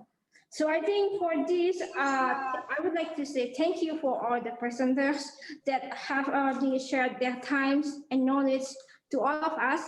And I hope that maybe in the future we can deepen this activity for different activities. So I would like to give this back to Mr. Nail for the agenda. Thank you. Thank you, Bu Ika. It's a nice discussion, but we have limited time. And finally, we get to the last session in this event, that is closing. As the master of ceremony, if I made some mistake, please forgive me. Thank you for your attention. Enjoy your day and see you next webinar. Wassalamualaikum warahmatullahi wabarakatuh. Thank you. Thank you. Thank you. Dr. Ani, Dr. Dine. Thank you very much. Yeah, hope to see you. Dapat buku tamu dan juga sertifikat dan materi di link sudah disediakan oleh panitia di kolom chat, mungkin bisa dicek terlebih dahulu sebelum log off. Okay, bye. Bye-bye.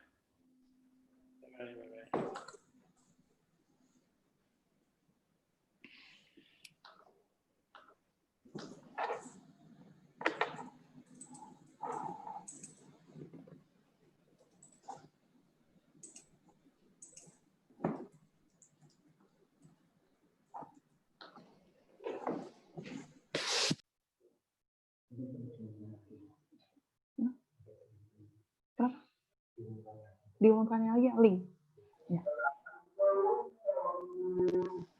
Sekali lagi kami ingatkan untuk seluruh partisipan untuk dapat mengisi buku atau daftar hadir yang sudah disediakan oleh panitia di kolom chat, mohon untuk dicek. Link sertifikat dan materi bisa dapat diunduh langsung dari link yang sudah disediakan oleh panitia.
Yeah.